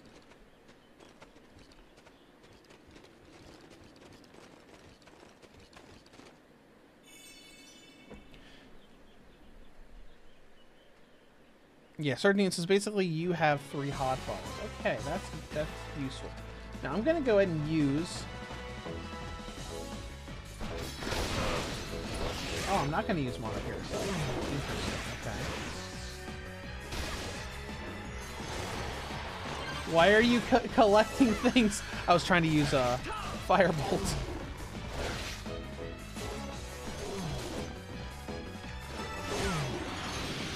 Okay. And he's gone. Just random fireball just hits the ground. That mark on it means it uses AC, so you need to use attacks to refill your AC to use it again. Okay. Oh, I see the AC gauge here now, too. Okay. That makes sense. Have the game force you to use regular attacks for something. Okay.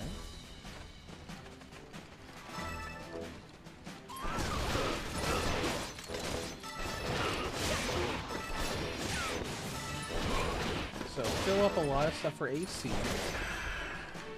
Now we can use Mana Absorb. Makes sense.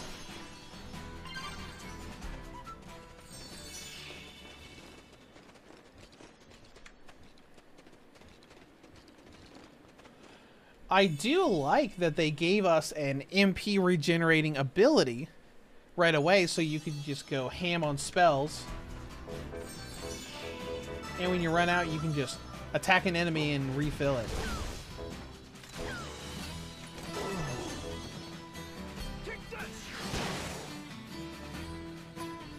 Alright, let me walk over towards this guy over here.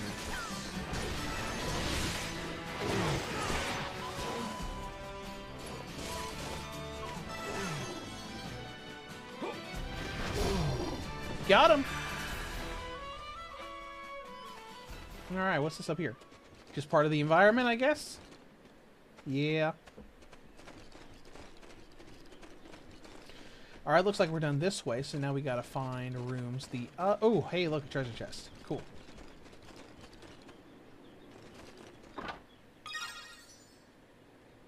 Gold ore. Alright. It's cool, I guess.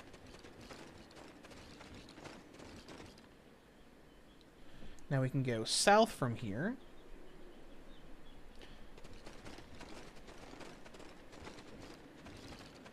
Go ahead and collect these materials real quick before we move on.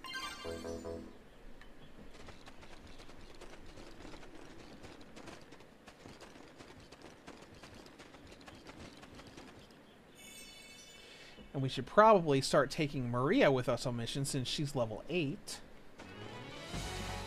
Trapped.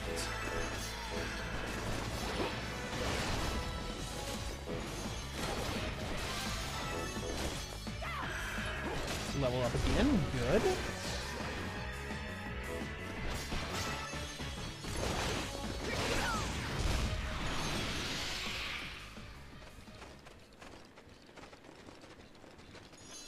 All right, moving on.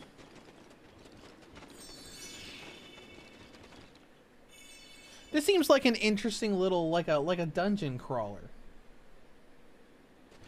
YouTuber Drew, why is this game running at 20 FPS? Apparently, it was designed to. Apparently, it's hardwired to do that. Looks like there are, like I looked up earlier, there are mods to be able to unlock that. But by default, like, menus and running around in the tiny base run at 30, and missions run at 20.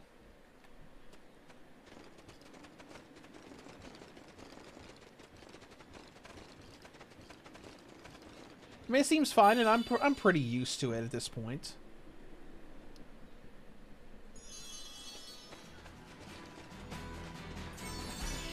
Let's go ahead and use Mana Absorb. Get us 15 more spells.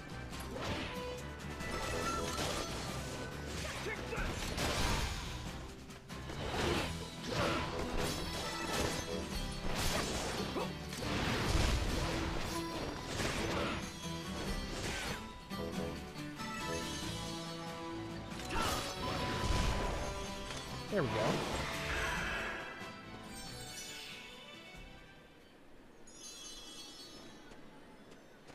East, I believe, is the way to the next room. There we go. Then we've got to backtrack after this one.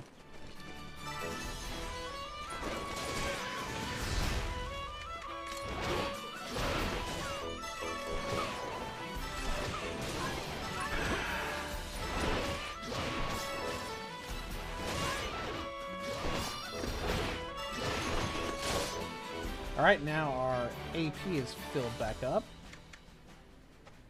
Let's go ahead and...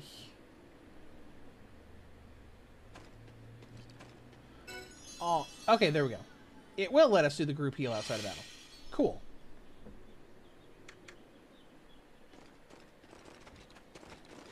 Alright guys, let's backtrack.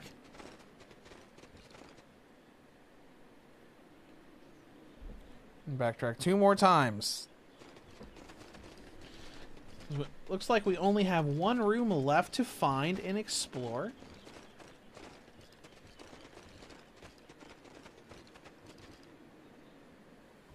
It makes sense since these are kind of like the very beginning of the game quests, but I feel like nothing has posed a threat to us so far. I didn't even know for sure what the HP gauge was at the top left corner until I looked just now when we healed.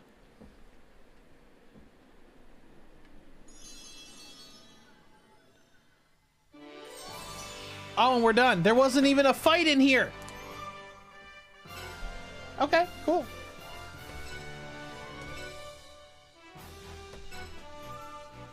Sweet.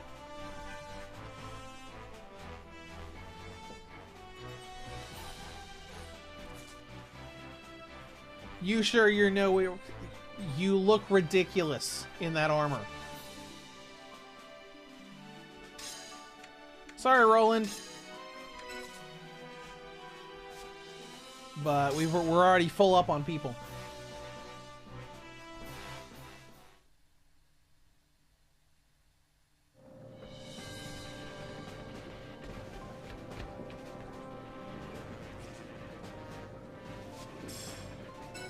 Do I have any more field quests? Bad Dog New Treat. That's a level 4 quest. Let's see if there are any other low level. Dispel 10 Revenants? Sure, let's try that. Albert PlayStation Portable is very, very retro. To some people. Because, I mean, that came out when I was in high school. Change members.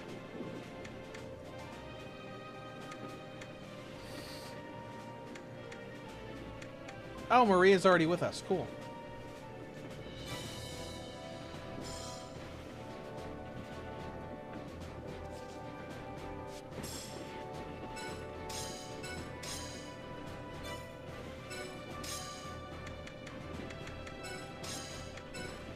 Well, don't even need to worry about putting Maria in the party because she was already there.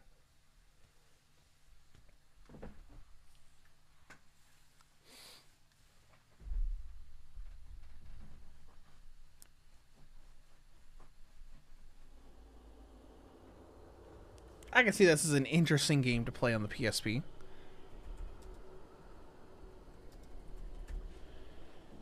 Like, what else came out in 2011? So, let's see. Well, how about we clear this room first. Let's go ahead and spin the first room, filling up on AC.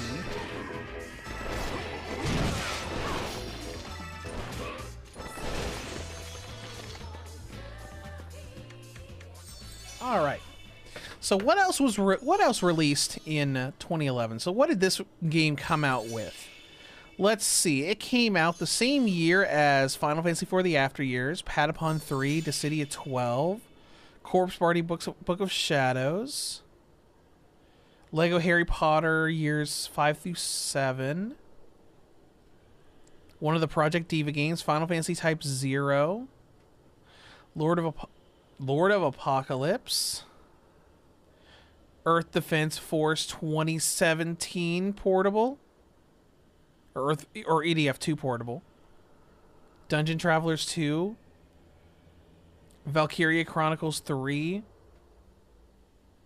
Man, there's a Black Rock shooter. Oh, I remember that PSP game. There was a lot of good stuff that came out that year. Anyways, moving on with our quest. Wait, did we heal as we walked around? I think we did.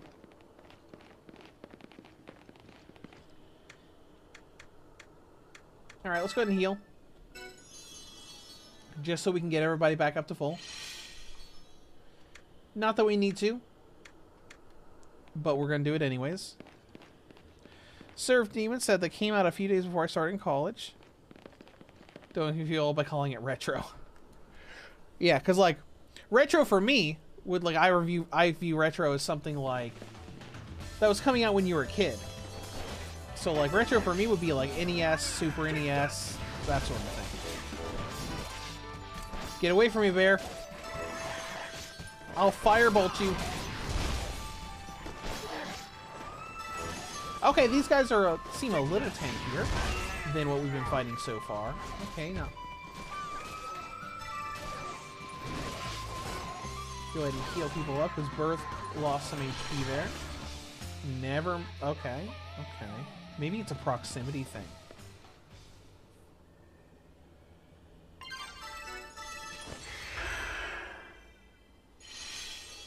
There we go.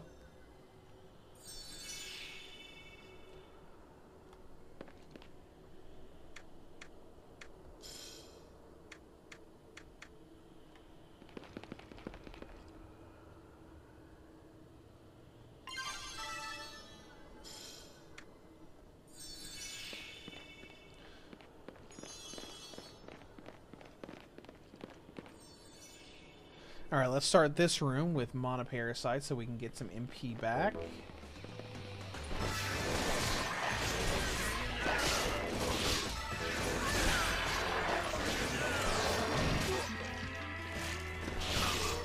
How dare you? Holy crap, dude. Okay, okay, alright. Quest complete. We almost died there. Wonder if that was a higher than level 1 quest. Doesn't really say. Just says crazy. Quest level 6! Oh, no wonder! We were doing like level 1, level 2 quests before. No wonder we almost died there. More materials, okay.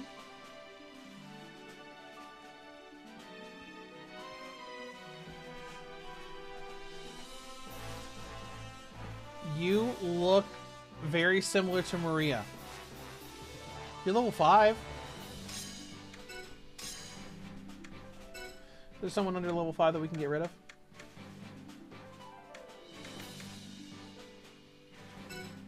Ignacio can go. Or Conrad.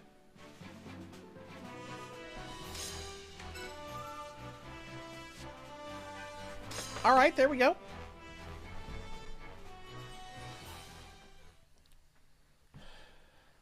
You know, the only thing that's real that feels weird about this game is the frame rate going between 30 and 20. Like being 30 here and being like, oh yeah, this is pretty good, this is nice and smooth and stuff, and then getting 20 out in the field. That feels a little weird, but I guess it makes sense with how they developed this game because obviously the rooms in the dungeons aren't that big, but they're bigger than, you know, the train. Surf Damon says you can play White Knight Chronicles 2 on PlayStation Plus Premium. Oh, on their streaming service. Yeah. I never really upped my subscription to do the streaming stuff. But then again, I don't play online on a PlayStation that much anymore anyways. Because I have a couple friends, so we used to play GTA 5 online a lot. But most of the online stuff I've done on PS5 lately have just been free-to-play games. Like Fortnite, Yu-Gi-Oh! Master Duel, that sort of thing.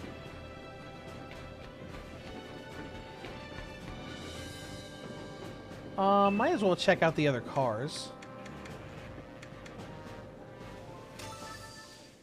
See if we can buy and upgrade anything, since we haven't. Oh, I do like that the shops are all kind of in one room.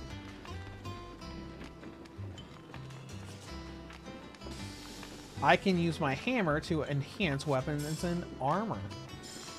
Probably use materials to do it.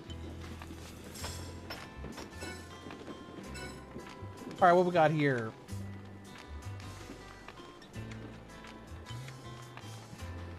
It's got a water element to it, which is probably going to affect its attacks. Alright, well, let's go ahead and get the chilled rod.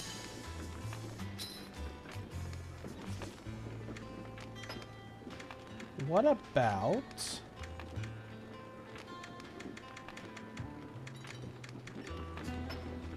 Looks like we got a couple different...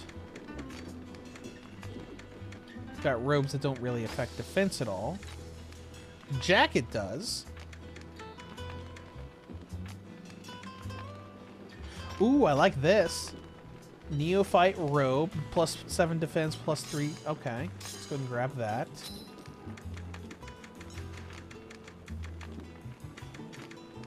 Get the Neophyte cuffs just so it's a set. I'm assuming it's going to change how we look.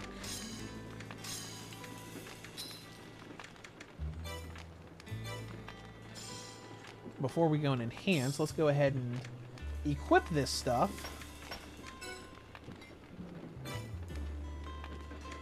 Avatar. Go ahead and use Chilled Rod.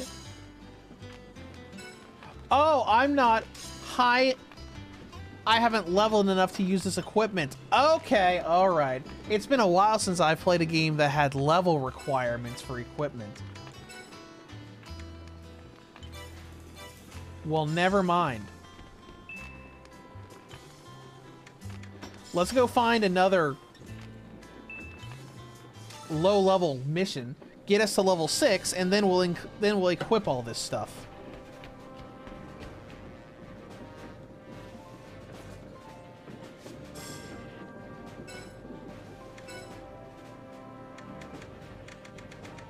Maria, what do you have? Level 9 missions, huh? Let's do Crazed Revenants. Wait, didn't we already do that? Didn't we already do that?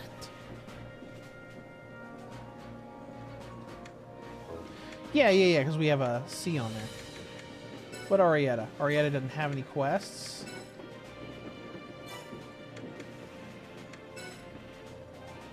Level 12, no thank you. That's a level 9 quest. Alright, here's a level 2 quest. We'll go ahead and do that. See if maybe we can level up from that.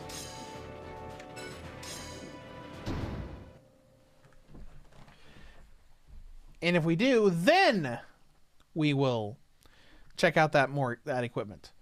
But man, it's been quite a while since I've played a game that had that sort of requirement. I can't even think of what the last game was that I played that required you to be a certain level to use equipment.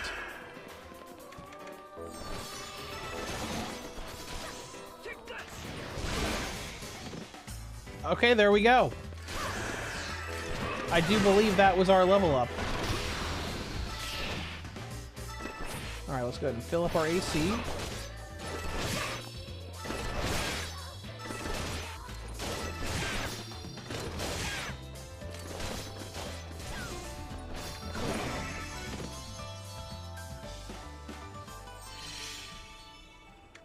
And let us be off.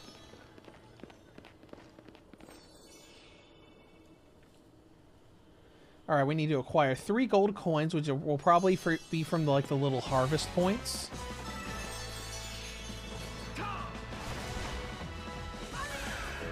All right, Firebolt miss. What about Frostbolt?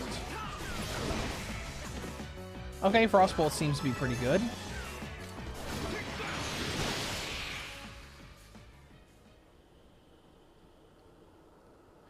Any harvest points here? Nope.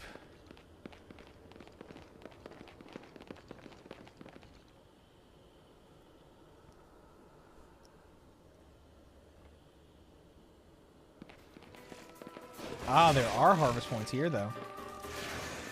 With big hornet enemies.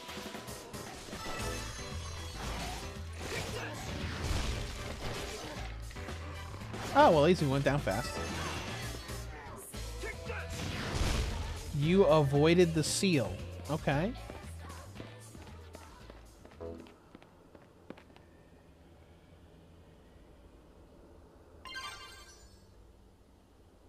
Acquired money.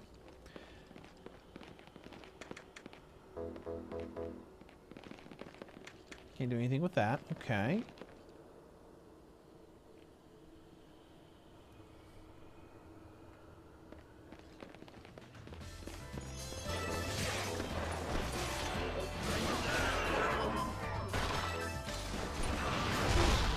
Oh, that barely gave me any MP back. Just one. Interesting. Maybe it's not the material thing. Maybe there'll be chests around here where we'll be able to find these coins.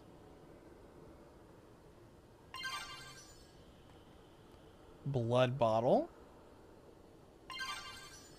Crystal ball. Gray crystal.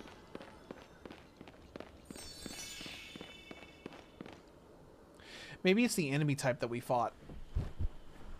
Since that was an enemy that casts magic, maybe it's more resistant to having its MP taken away. That makes sense.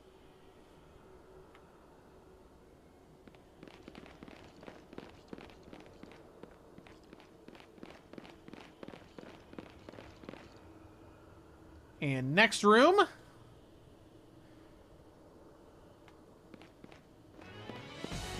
Alright, what we got in here?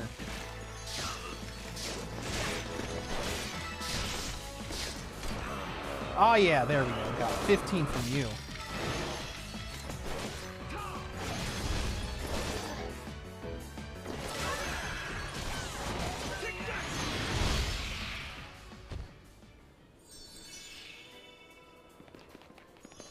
Alright, anything in here, guys? I mean, since it says, like, 0 out of 3, I'm assuming you collect the coins separately, even though we're at the last room of the dungeon. Unless it's just going to have, like, a treasure chest in here that just has all of them.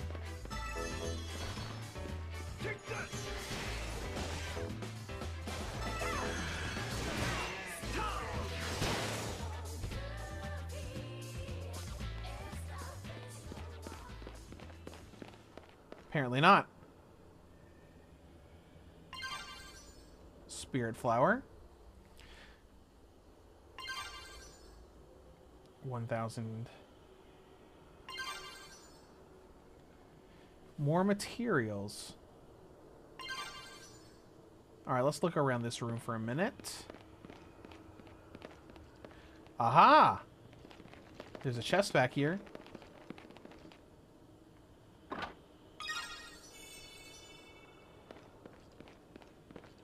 Okay, that gave us the gold coin, which means we're going to have to look around for more chests in the other rooms that we probably walked past, didn't see. Since that one was kind of like back in an enclosed corner. So we'll just have to go through the rooms again and explore until we find them.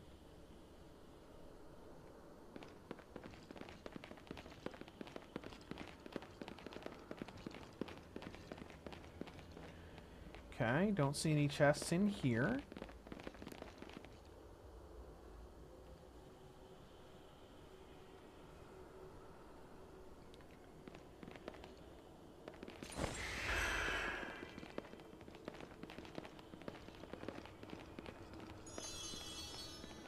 Nothing.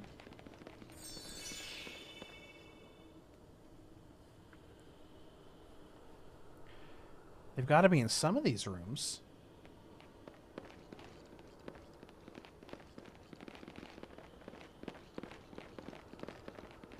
Nope. That's a back corner, kind of like where that first one was, but there was nothing there.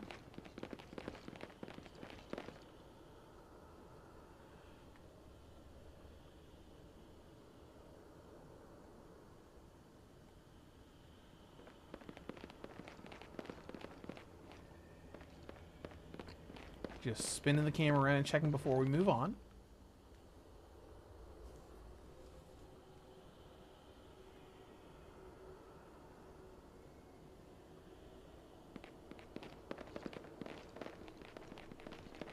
There's one. Gold coin. So it's got to be in this room, right? Since we looked through all the other rooms, it's got to be in here.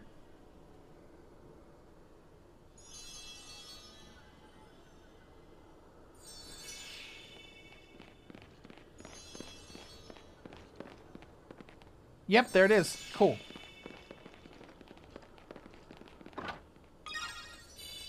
And there we go. Quest is done.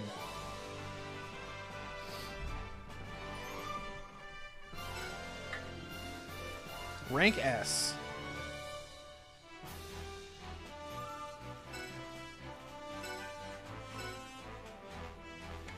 Got lots of materials.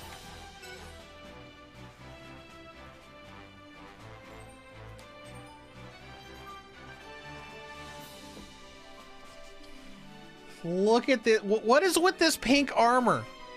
It looks so goofy. No thanks, bud. We're good.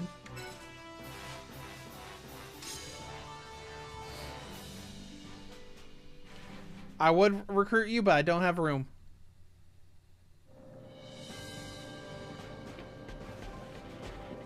Alright. Well, let's get me a little bit closer to where the camera is. Now, we're level 6, so we should be able to use all of that new stuff. So we got our chilled rod that we can now use. Okay, okay, that looks good. Neophyte robe. Oh, it's what that one guy had. Okay.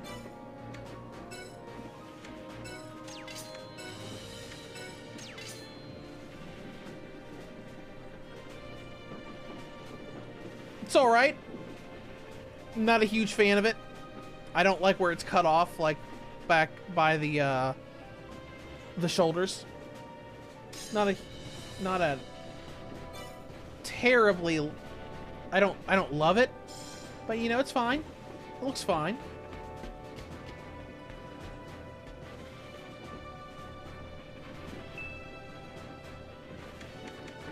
Let's go back to the guild car.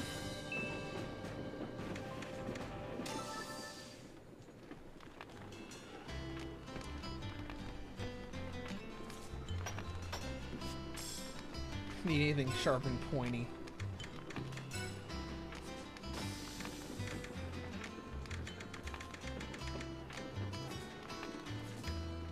Were there pants I missed? Yes, I need this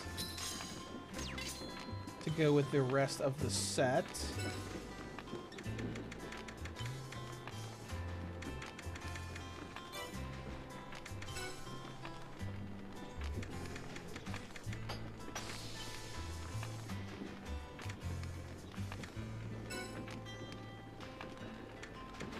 Oh, interesting.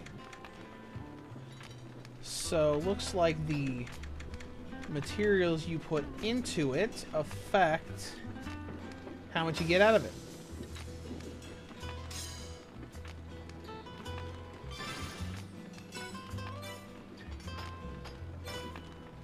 That's interesting.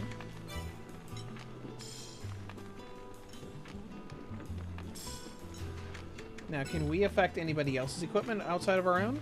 Looks like no.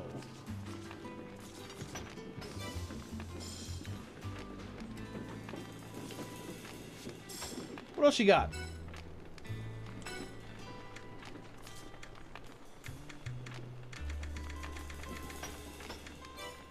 Nothing?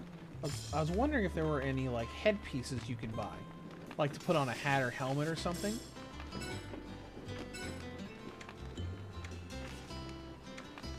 Got a bunch of accessories, but looks like that's going to be a no.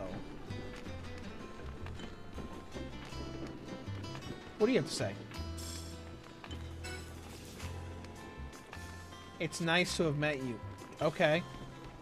I'm leaving. That was awkward. Oh, here's a bunch of beds. Where did you come from? Maybe we should just, maybe we'll just set the controller down while everybody loads into the room. Okay, we good now?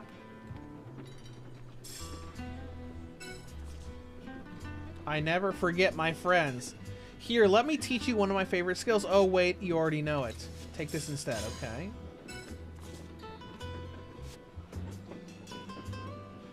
Oh, interesting. Let's talk to everybody else.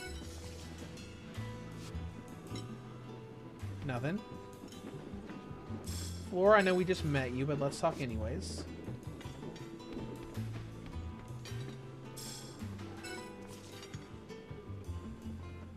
Okay, you've been such a huge help to me, which I'm assuming is like maybe the more you fight with someone, the more likely they are to give you a skill.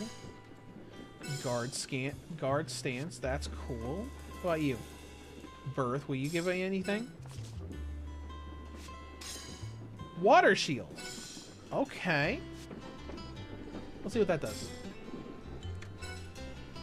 Not skills. Edit commands.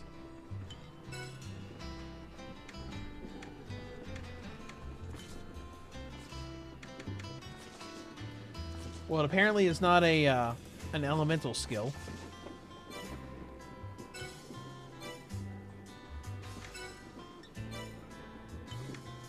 Interesting.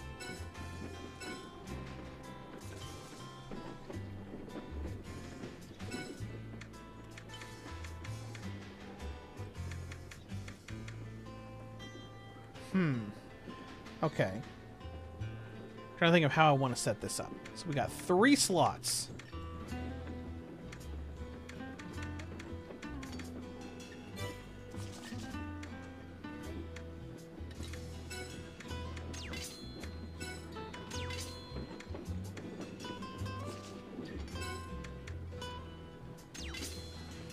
Would be like basic stuff there.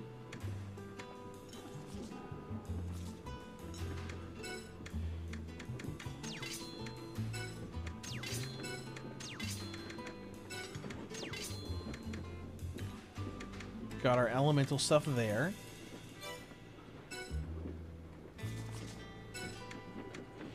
Maybe put healing down here.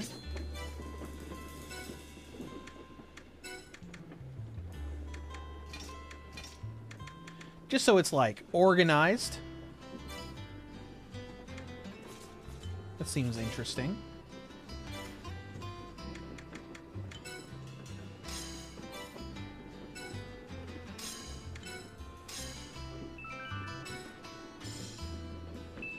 Where haven't we gone yet? We haven't gone to the comms car or private car. I'm assuming is my room.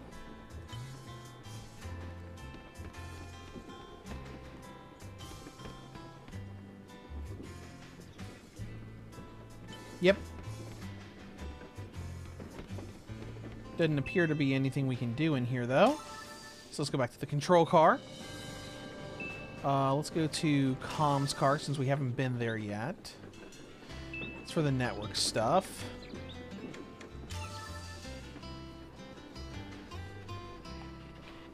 What's this lever do?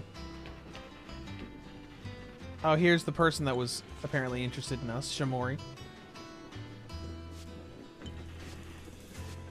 Alright, giving us more...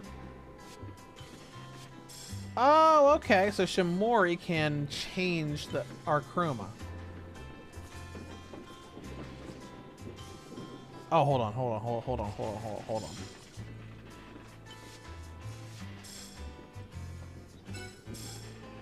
Okay.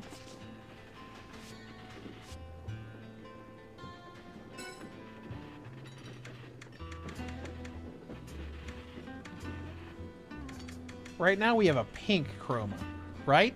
That's what they said in the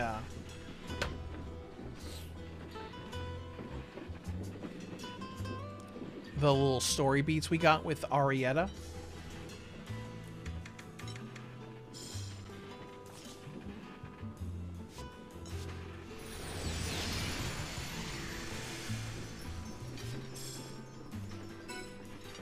All right.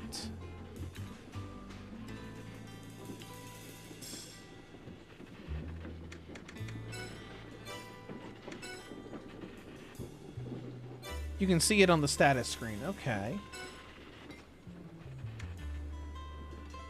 Chroma and then form. Okay.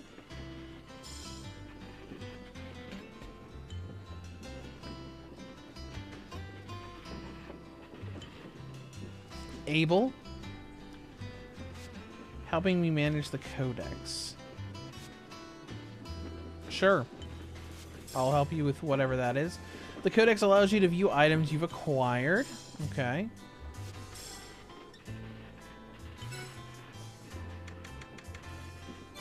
Neat.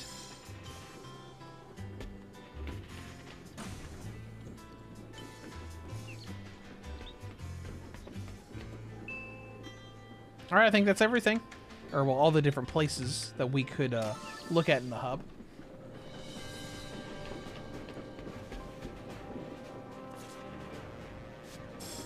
You're still learning the ropes. Okay, there was another field quest that popped up. So, bad dog, no treat. Fighting 10 assault dogs.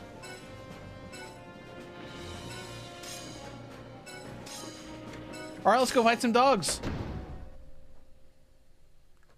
I'm assuming this is probably going to be one of those games where once you do enough quests in the main area, you will unlock the next story thing.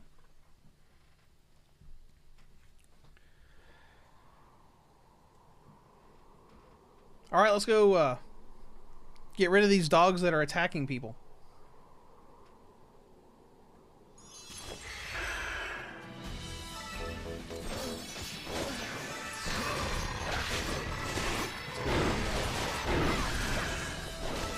Fill up on stuff. Our defense should be better now that we've got newer equipment. Pop on here, use crossbolt.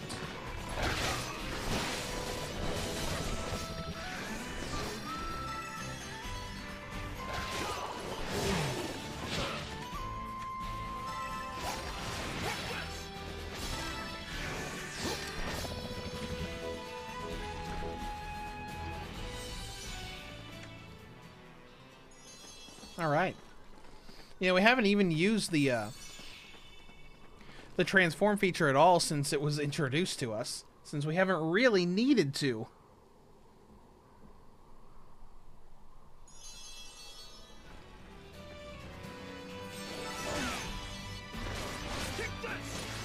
Let's take a look at these other three. Glacial Horn. See what that does. Oh, cool. That's like, that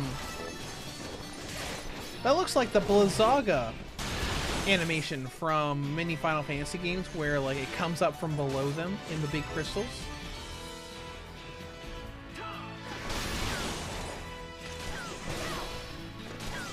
That's useful. 3 MP.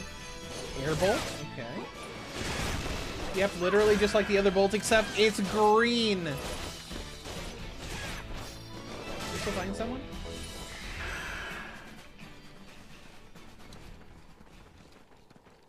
Alright, moving on. We got 6 out of 10 already. A random cactus here. Excuse me, dog, how much info you got? Ooh, got 17 from you.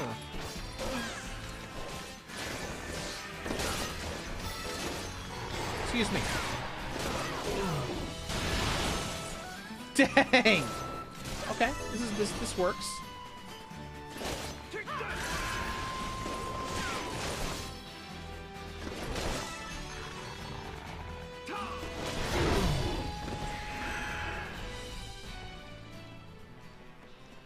Alright, we still got 10 MP left before we need to fill up again.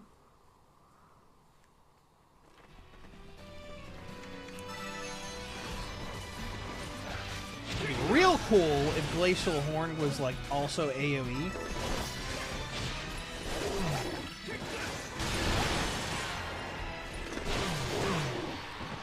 Alright, and we're done. And we leveled up.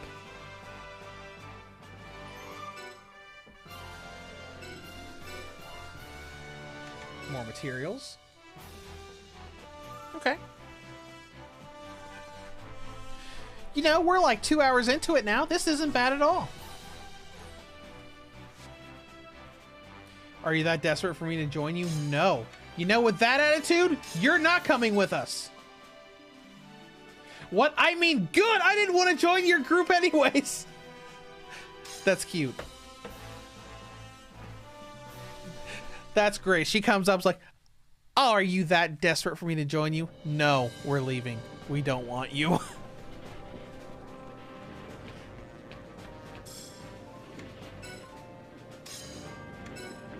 go ahead and save again.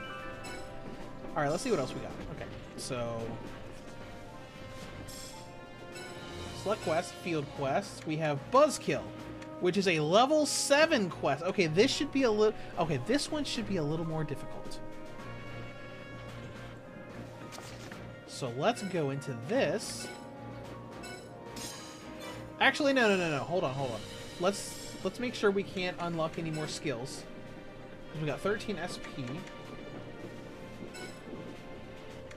What else do we have under Elemental Damage? Earth Bolt. Okay, let's go ahead and get Earth Bolt. Ah, Water Shield is what we had. Grants water resistance. Okay. What about Divine Magic? Cure, I'm sure, gets rid of status ailments. Cures poison. Yeah, let's go ahead and grab that. And edit. We'll put Cure right there. And we'll put Earth Bolt right there.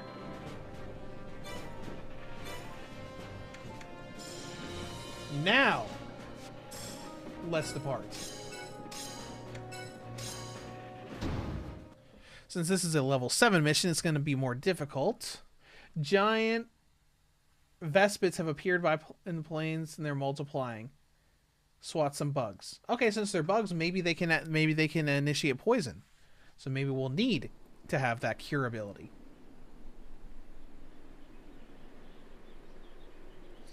Dispatch targets. Okay. Well, let's go dispatch some targets.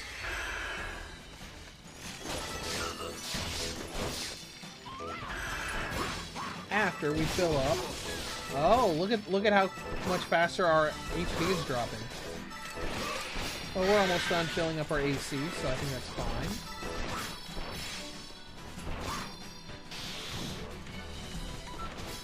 Let's go ahead and use Earth Bolt. Even Earth Bolt flies in from above.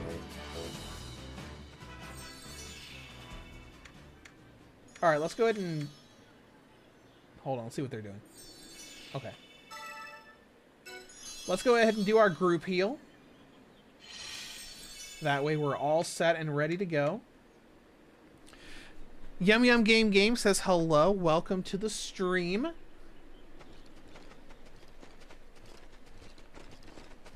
You're just coming in. We've been playing White Knight Chronicles Origin, the PSP White Knight Chronicles game, emulated on the Steam Deck through the PPSSPP emulator. Alright, let's go ahead and move on to the next room. Game says that I just noticed that the game is 20 FPS. Is there a way you can ramp up? I think there is a mod that we can do, but as far as we can tell, this is just kind of how the game was hardwired to run. So like when you're back at your home base in the smaller areas, it runs at 30 FPS, and out in the field it's 20. I just didn't want to like take a bunch of time out of the stream to try to figure out how to install said mod. Because there is a code that I found online to allow and unlock this game to go up to 60 FPS.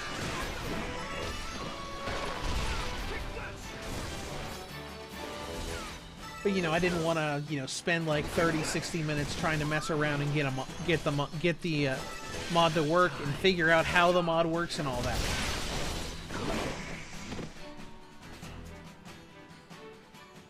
That was weird. I wonder why that random cinematic thing happened. Oh, let's use heal on ourselves. Oh, good. We can choose a target for the healing. There we go.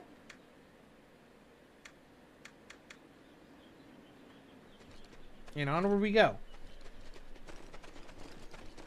We're trying to take out those bugs, right? How many we hit so far? 4 out of 10. Okay.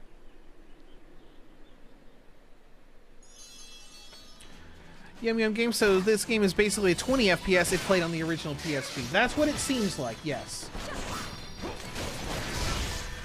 Because I do have the resolution quadrupled to make sure that it's displaying at 1080p.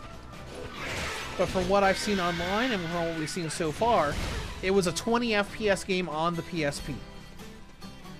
Which is not that unheard of. Because some AAA games did that. Metal Gear Solid Peace Walker was technically a 20 FPS game on the PSP as well.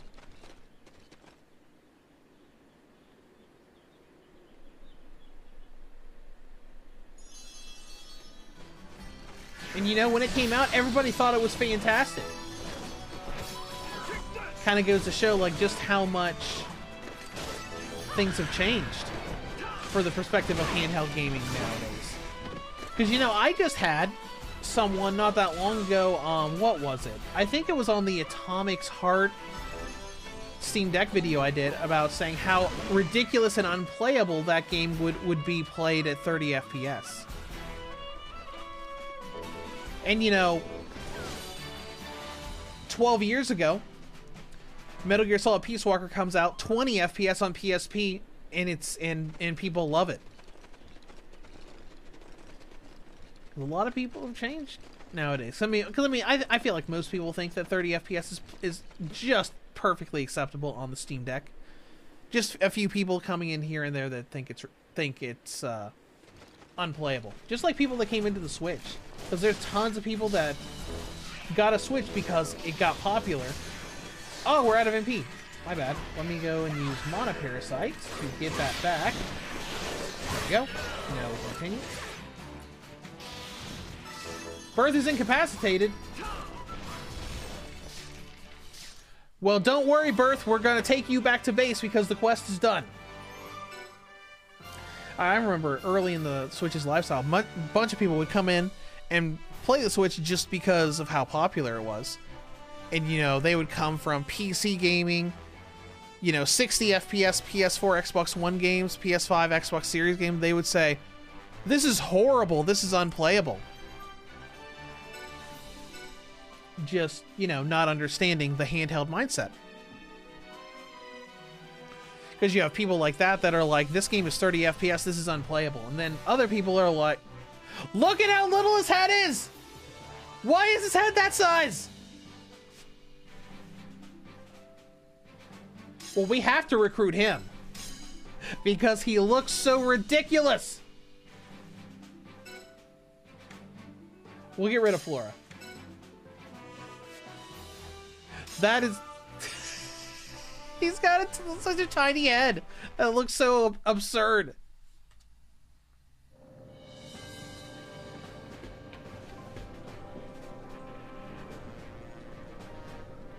Surf Demon, just looked at the gameplay with the 60 FPS patch. You can tell the game was not meant to run at it. Does it go in fast forward? Because I know some games do that. You unlock 60 FPS and it just looks like the whole game speed is, you know, doubled or tripled. Let's see, Yum Yum Game says, I was planning to get a second Steam Deck just to install retro games. Maybe when they release the ROG Ally 2 or Steam Deck 2, I may get one when the price is drastically low. Well, I'm sure there'll be sales on the Steam Deck when they eventually release its successor. But, you know, Valve has said, you know, multiple times that they're not really ready to do that yet. And I'm glad. I mean, we've gotten Final Fantasy VII Rebirth to be playable on the Steam Deck. But that's just a lot more stuff to do.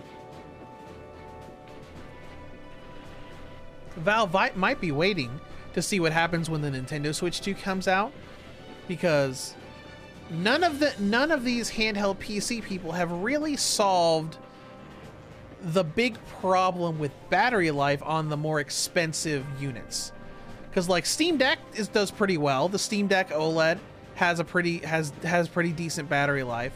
But all of the really powerful Windows-based handhelds don't. Because like the Lenovo Legion Go had battery problems. It was like you're going to get between 1 and 2 hours out of a game. unless it's an old 2D game like the Final Fantasy Pixel Remasters. And even with those, you're only gonna get like 3 hours out of it, maybe. So maybe they're gonna see, like, hey, let's see if Nintendo creates a good battery solution and see if we can figure out and copy the method that they use. I don't know.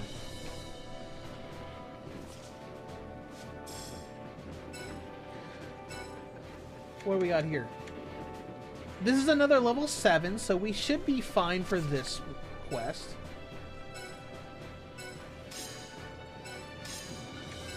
Yeah, we should be fine. We got through the last level 7. We should be able to get through this one. A strange tree is taking root at a nearby battle site. Survivors say the thing spits poison and eats flesh. Okay, we've got cure, so we should be able to take care of poison. Yeah, Surf Demon said that Valve said that there won't be a Steam Deck 2 until there is a bigger tech jump. Well, I mean, I think that's a good idea. They probably don't want to kind of like screw over their user base with the pressure and idea of buying tech every year. Because that's what Gamepad Digital does. Like, getting a Gamepad Digital handheld device feels good for about a week.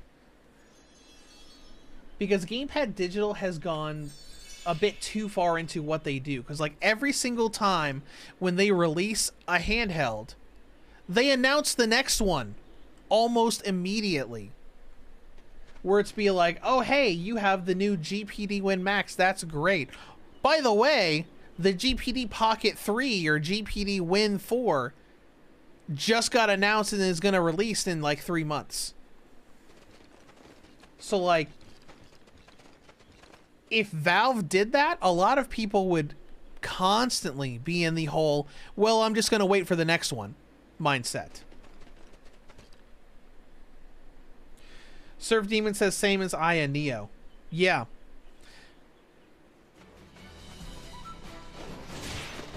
Yeah, because when they do that, it's like, well, what's the point in getting one when a better one is literally going to be announced tomorrow?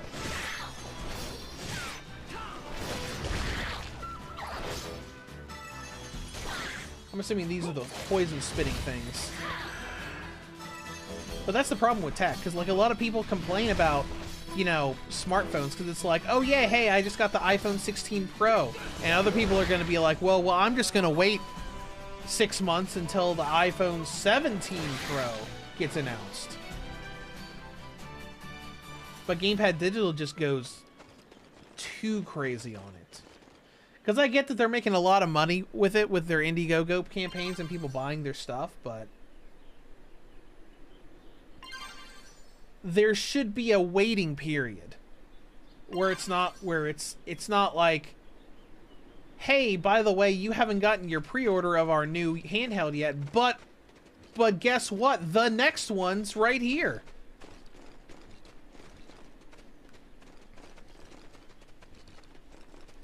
Surf Demon, I did read that Valve is now working on a Steam Deck console. I have heard rumors and murmurings about that. Possibly maybe like an allusion to like the Steam Machine concept from a while back.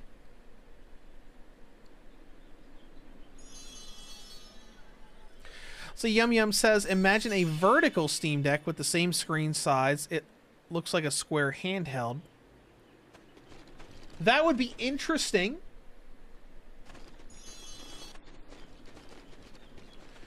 But yeah, probably good that Valve is just kind of like not mass producing Steam Deck, you know, Steam Deck 1, Steam Deck 2, 3, etc. Let's use a glacial form. Oh, even that didn't one-shot him. Okay.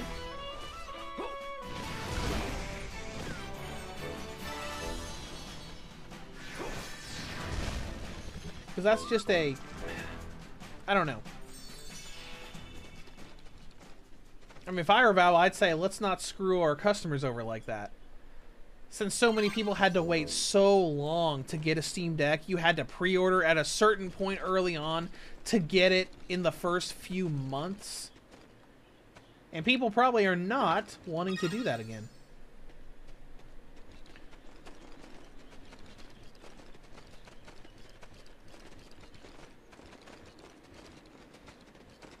But I think battery is probably going to be the big thing that these people are going to have to figure out. Because obviously the Switch 2 is going to be more powerful than the current Switch we have. So it's going to be interesting to see how that affects battery life. That's one thing that's going to be nice for the fact that it's backwards compatible.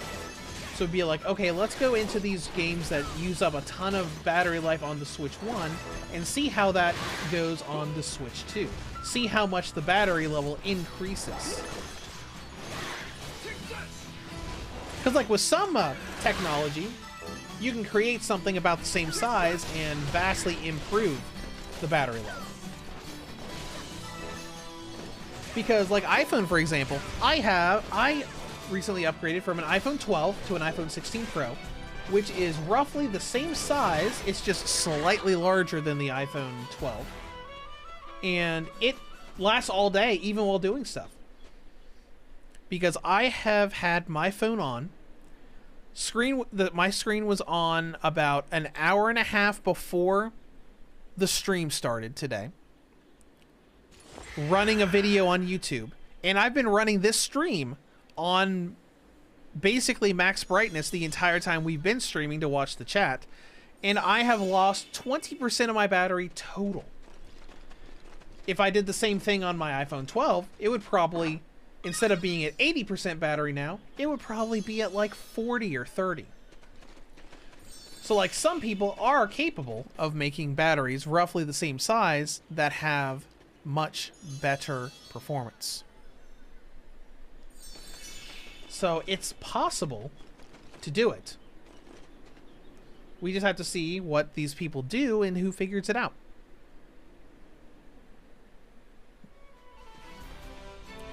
Yum Yum says, I was about to get that limited edition white Steam Deck, but it did entice me to get it just for the OLED in the white color. Yeah, because I mean, I've heard that there are good enhancements for the Steam Deck OLED. I mean, a lot of people are like, you know, all over just the OLED screen because it's prettier, and they'll say, oh yeah, oh yeah, the Steam Deck LCD looks like complete and utter garbage.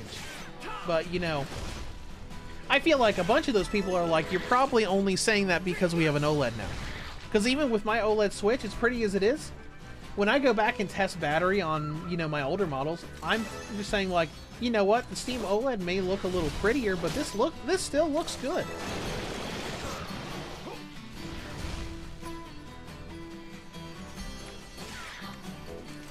For poison? Apparently not. Alright. I mean, the Steam Deck OLED being able to go up to 90 FPS is cool. And, you know, I would have begun testings with the OLED if Valve had sent me one. Because Valve sent me an original Steam Deck, but whenever I reached back out to the same PR rep about the OLED, she never responded. So, you know, I gave it a few tries and said, alright, fine. If you're not going to respond to me, you're just not going to respond to me. It's not that big of a deal. It's not like the Steam Deck OLED had a bunch of enhanced specs and internal stuff outside of the screen and the battery and a few features here and there. It's not that big of a deal. That's also why I always say original Steam Deck in my Steam Deck videos. That way people know that, hey, I am testing this game on the original model, not the OLED. Because people used to ask me that. An ominous presence lurks ahead. Okay, cool. Let's go. Let's go take out this ominous presence. And Surf Demon said, I honestly think the tech jump Valve is waiting for his battery tech. And that's probably... What is that? It's a big tree thing. Let's start with Monoparasite to make sure we have as much spell capabilities we can.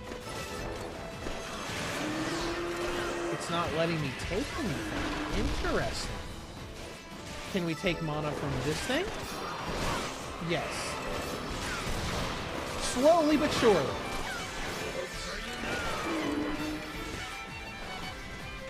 Let's go ahead and transform. Maybe. The game froze there for an idea.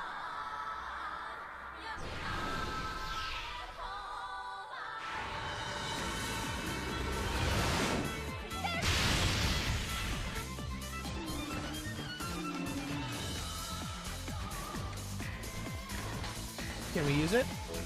Can we use our big skill? No. We gotta do more and build up the gauge again. Let's see if this guy lasts long enough to fill up the unity gauge. I think he will. Go for it. Alright, Surfing says, that is one thing that bugs me when I go look how a game runs on the Steam Deck and all I find is the OLED model for the and not the LCD. Yeah. Well, a lot of people just label it as that, and then they just assume that everybody's looking for the OLED model without specifying. Because I started specifying because not that long after the OLED model came out, when I was posting some of these videos, I would get, hey, is this the OLED model or the original model in comments? So I thought, okay, well, I'll just clarify in the videos from now on so people know. Because, I mean, obviously, like, even if they had sent me an OLED model, I probably would have specified differences. Like, when getting to the battery life, it would be like, oh, hey, Final Fantasy VII Rebirth on the original model gets this battery life, and on the OLED model gets this battery life. Alright, that was an interesting quest. Not nearly as difficult as the last level 7 we did. Hello? Oh, there we go. Override. That didn't pop up right the first time. We have 14 SP, which means we can get some new skills now. Anything else in here? We got the shields, we got sleep. Let's look at divine magic skills first. Oh, here's more healing for different status effects. Here's sleep, paralysis, silence. Okay, raise. Oh, hold on, we need raise. We definitely need that. Fortify. Oh, area defense. Area defense boost defense and area defense boost attack. Those will both be very useful. Alright, so let's go ahead and edit our commands.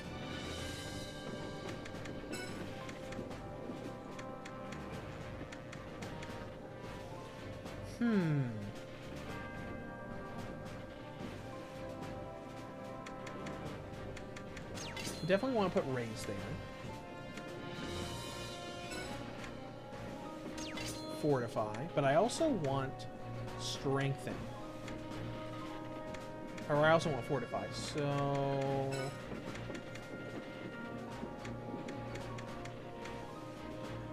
The group heal is only 2, so I think that's fine.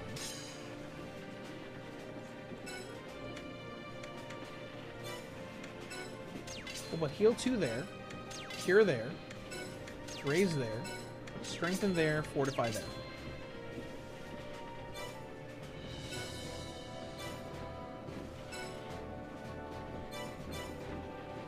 I've still got 4 SP. I might be able to learn something else.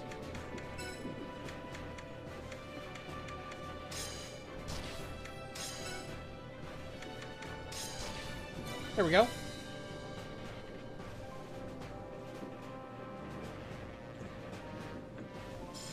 All right.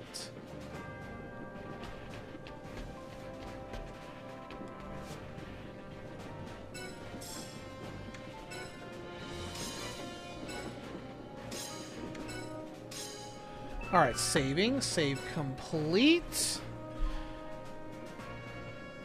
Alright, Surf. Demon Sims 2 for PSP next week. Oh, that's funny. I don't know. We'll see what's going on next week. Because I don't want to start the next handheld first thing until probably last week of February or the beginning of March. We'll have to see what's going on in the with releases and stuff. But I'll figure out what we'll do for next week. All right, let's do another mission. We'll go for about probably 20 more minutes just to do a little bit more with this game because I am enjoying it. A level 6? Oh, it went from level 7 to level 6. That should be fine. Let's see. Yum Yum says they just bought The Sims OG on Steam, giving nostalgia. Okay. My mom played it a lot. I want to see if she will play it on the deck with that game. Oh, that would be fun. Except quest. Depart. And let's go.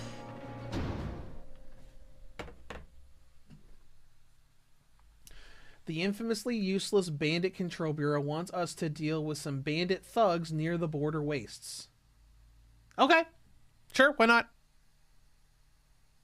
Surfdane was just surprised to see it after I mentioned it last week. Well, yeah, I downloaded the ISO and checked it out a little bit after the stream last week, and I thought, you know, this is neat. And I didn't have anything to do this week. There's not a lot of, you know, brand new stuff is going on for handhelds because I've got a huge backlog of stuff to work on for reviews. So I thought, you know what? Why don't we just do something fun? And we'll dive into this game a little bit more. You know, to dive in a little bit more instead of like booting it up and saying, oh, that looks neat.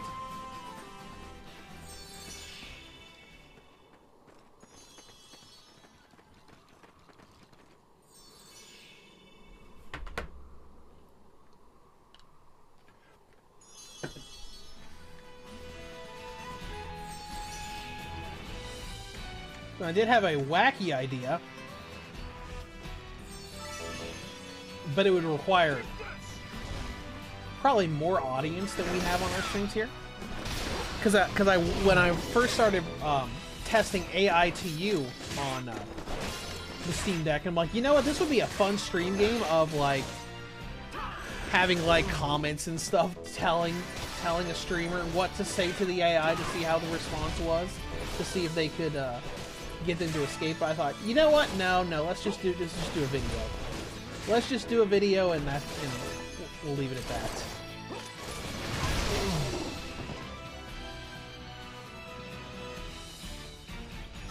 Interesting. I wonder what the deal was with that random cinematic thing.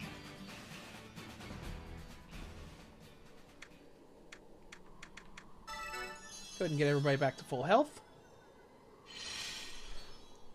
That is one nice thing about this room system, where you can like clear a room and then take a moment to kind of like prepare yourself before going on to the next one. See, Surf Demon says now I want to play White Knight Chronicles on PS3, but packed it. Oh, okay. Well, I'm sure that sometime you'll be able to unpack it and play it. Let's even use Mana Parasite to start. Just to get that filled back up.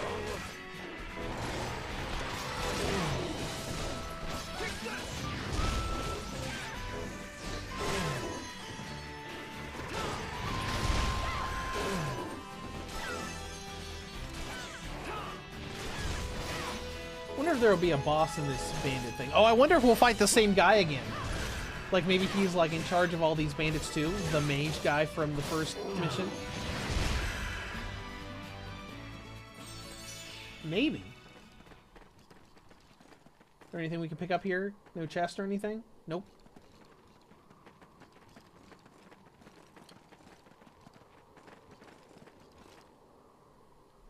Alright, next room. Let's see what's in here.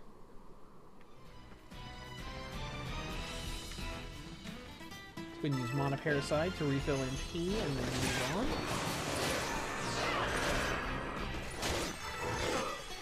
Alright, set to Air Bolts, might as well use it. 66. Let's see if Firebolt's better.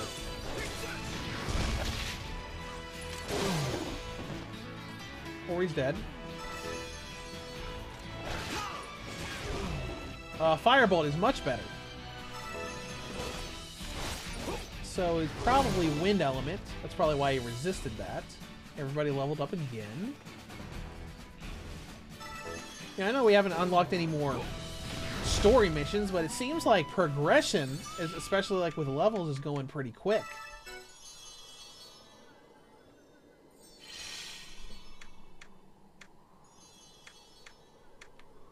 Alright, moving on. Sogate, hello. Welcome to the stream. I am doing well.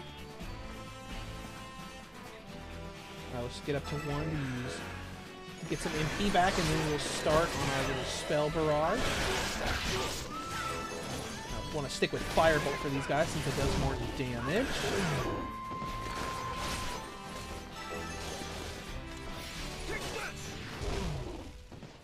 And we're done.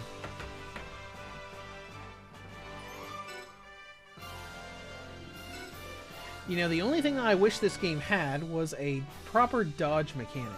Like maybe a button you could use to cancel out a spell and dodge away as enemies walked up towards you. It's not a huge deal because we haven't failed a mission yet. But just something that it was kind of like, I sort of wish that the game had this.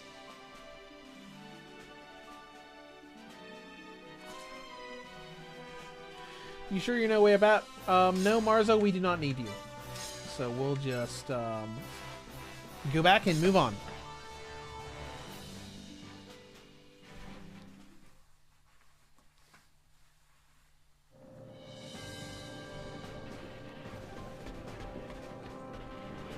We advanced in level a lot. We're level 9 now. Okay.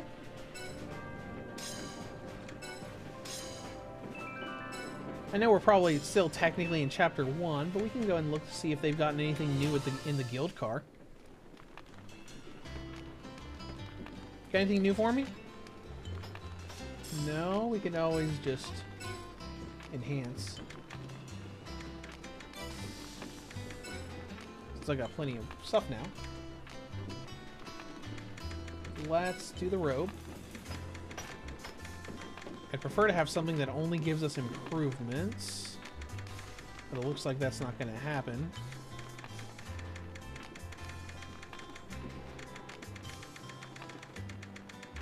This is an interesting upgrade system.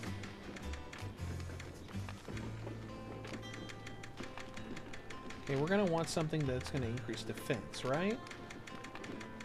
We only got +1s on defense for pretty much everything we have, though. What about health? Got a +9 there. -1 intelligence. Might not be that big of a deal since we're already good on magic. It won't bring us down that much.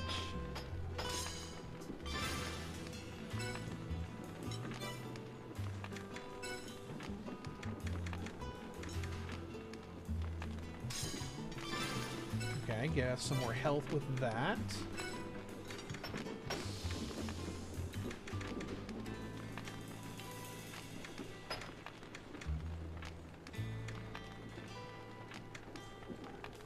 That'd be fine. Take away a few of those HP. We've still got more overall. Yum Yum Games, you still collect physical games? I don't do it for the sake of collecting.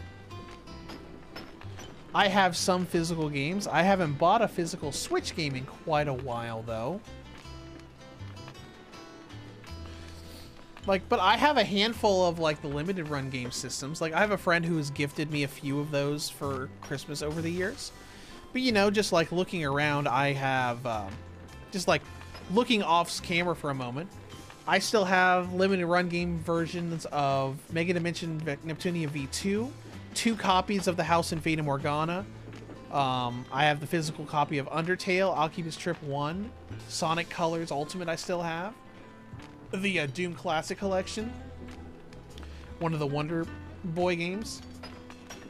But I'm not actively going out of my way to buy physical games.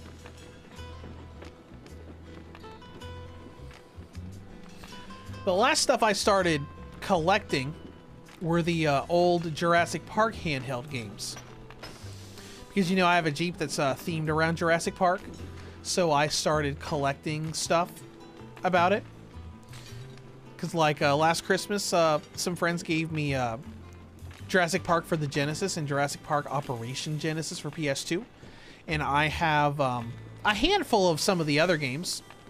Like, I don't have any of the handheld versions of, like, Lost World or the Jurassic Park 3 games, but I've got Jurassic Park for the Game Boy. I've got the Game Gear version of Jurassic Park and a bunch of the newer handheld games. Those are the only ones I really went out of my way to, like, air quotes, collect.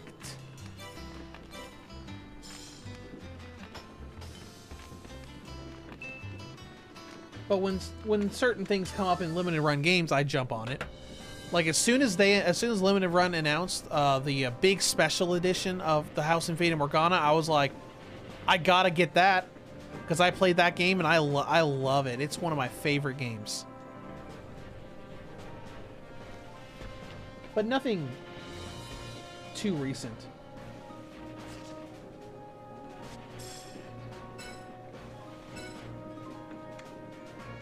Ghosts, the 10 fire spirits.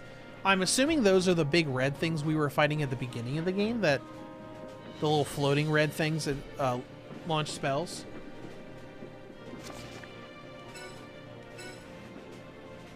Hold on.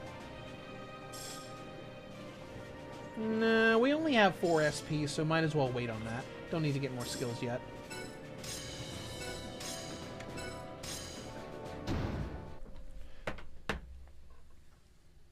So let's just go in and beat up some ghosts. Spirits and ghosts are knocking about a cave under the village of Azan, located in South Athwan. Take out the spooks before the villagers die of fright. Die of fright. So, like, are they not actually attacking people? They're just scary? Well, whatever. Let's go, guys. How did you miss? How do you miss fighting, trying to hit a big spider that's like 2 inches in front of your face? I don't understand how that happens.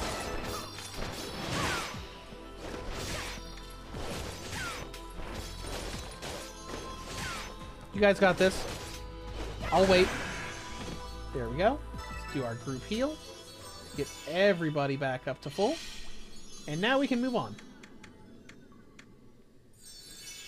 Sword Demon says the last physical game they bought was a few years ago. Me and a friend got Warhammer 40k Inquisitor Martyr on PS5 as the disc was cheaper than the download. That's fair. That makes sense. A lot of times physical games do go cheaper than digital games.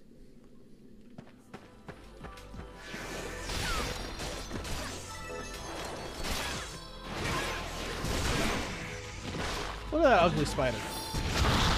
Or those ugly spiders. Just trying to get a good look at the model, then just two just randomly walked up to me. Who's poisoned? I'm poisoned. Alright, well, let's go ahead and fix that. Cure on myself. There we go. Might as well use the group heal again as well.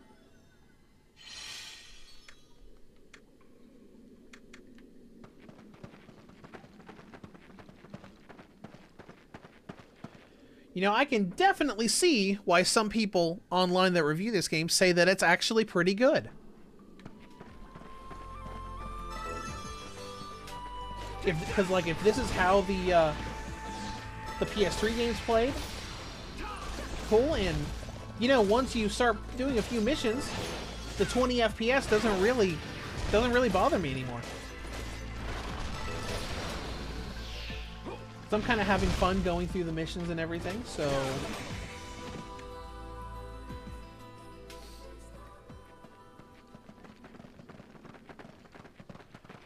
I'm kind of having fun with it.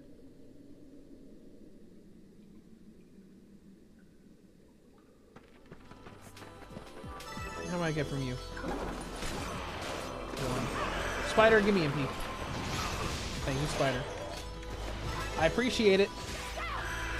GameM says, I'm a heavy physical collector. The last physical game I bought was East Memoir for Switch. I can't wait for Daybreak 2. I prefer more on handheld and home console games, just portability. Surfing says, plus the combat is good. Yeah, the combat is good in this game. It's a little quirky when you first start, but you know, the more I did it, the more I was like, okay, I get the system now. I kind of like it.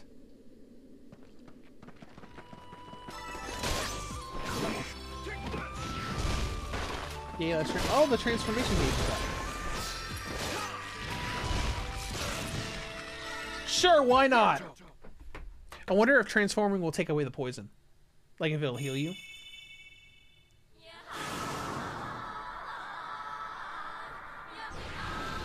I do like this.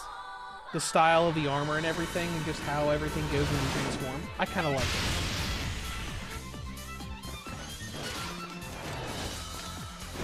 It appears that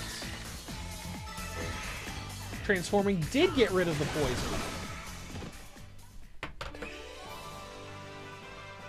Interesting.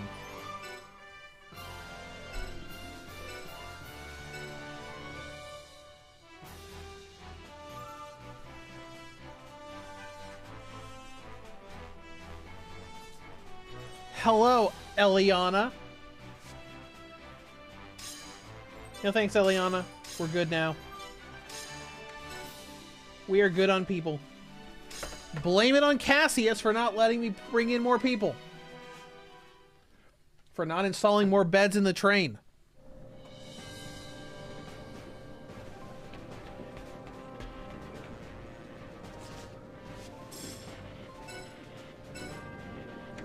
Take out the trash. Toxic fuse. Okay.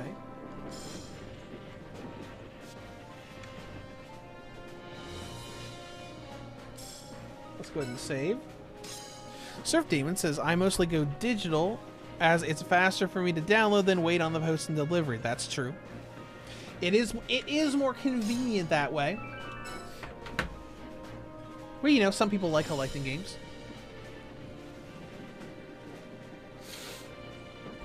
I remember people were crazy about collecting physical games in the PS Vita days. That was when limited run games wasn't as easily accessible by people, where you basically had to pre-order the moment games became available or you didn't get it. That was before you could, but nowadays you can walk into a store and find some limited run games. When I worked at Best Buy a couple years ago, we would get limited run games versions, like physical copies, and to just put on the shelf and sell. I still remember when I just walked into the back room of the Best Buy that I worked at and I just randomly saw a copy of Doom 64 for Nintendo Switch just sitting in the backlog waiting to go onto a shelf. So, you know, that situation has improved a lot.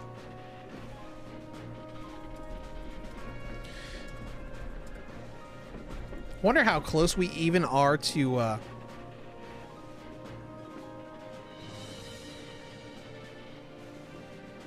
getting to chapter 2. Well, I don't know because Game FAQs doesn't have any guides for the game. Okay, it's fine. It's fine. Well, you know, this was fun. And it's been about 3 hours, so I should probably head out of here and work on a few other things I've got today. Since I was basically stuck in bed all day yesterday, so I didn't get anything done. But this was kind of fun. I like this game. I definitely would have played through this whole thing back on the PSP if it had come out in North America. But that's cool. So we'll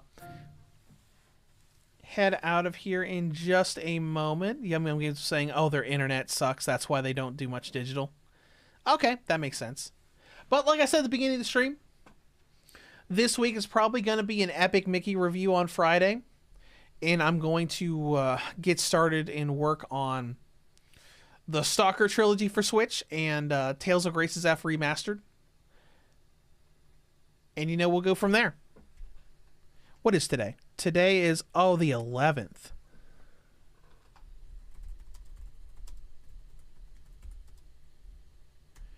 When does that come out?